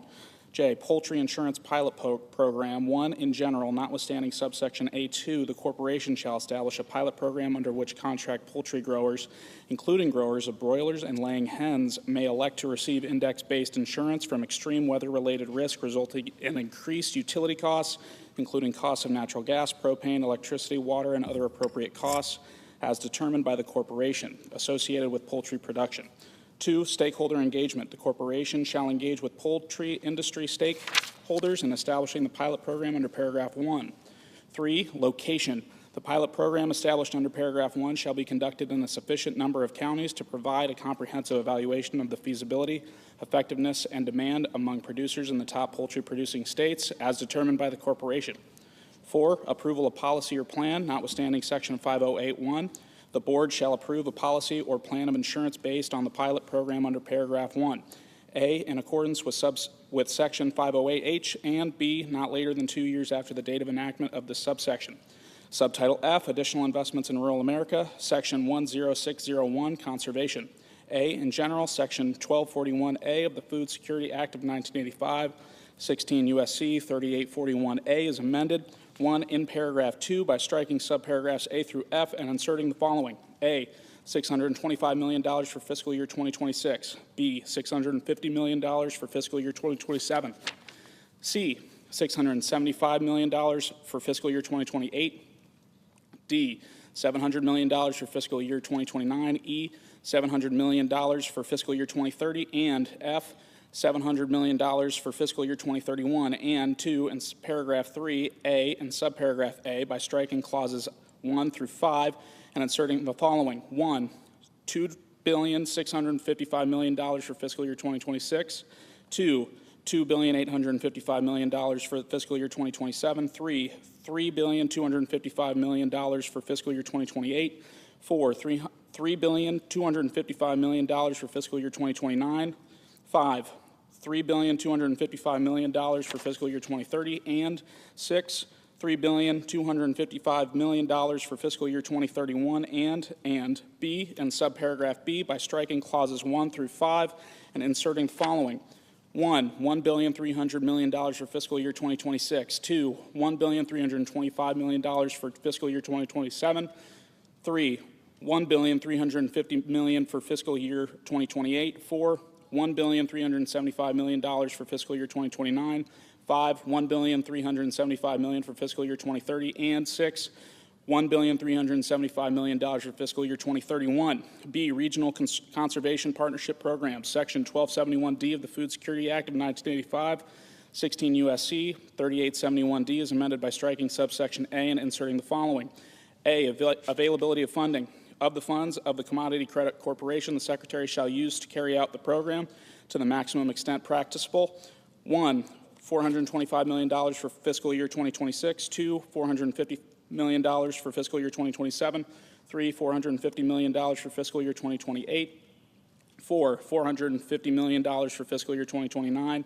5, $450 million for fiscal year 2030. And 6, $450 million for fiscal year 2031. C, Grassroots Source Water Protection Programs, Section 1240 OB of the Food Security Act of 1985, 16 U.S.C. 3839BB. 2B is amended 1 in paragraph 1 by striking 2023 and inserting 2031, and 2 in paragraph 3, A and subparagraph A by striking and at the end. B in subparagraph B by striking the period at the end and inserting and. C by adding at the end of the following. C, $1 million beginning in fiscal year 2026 to remain available until expended. D, voluntary public access and habitat incentive programs, Section 1240 RF1 of the Food Security Act of 1985, 16 U.S.C.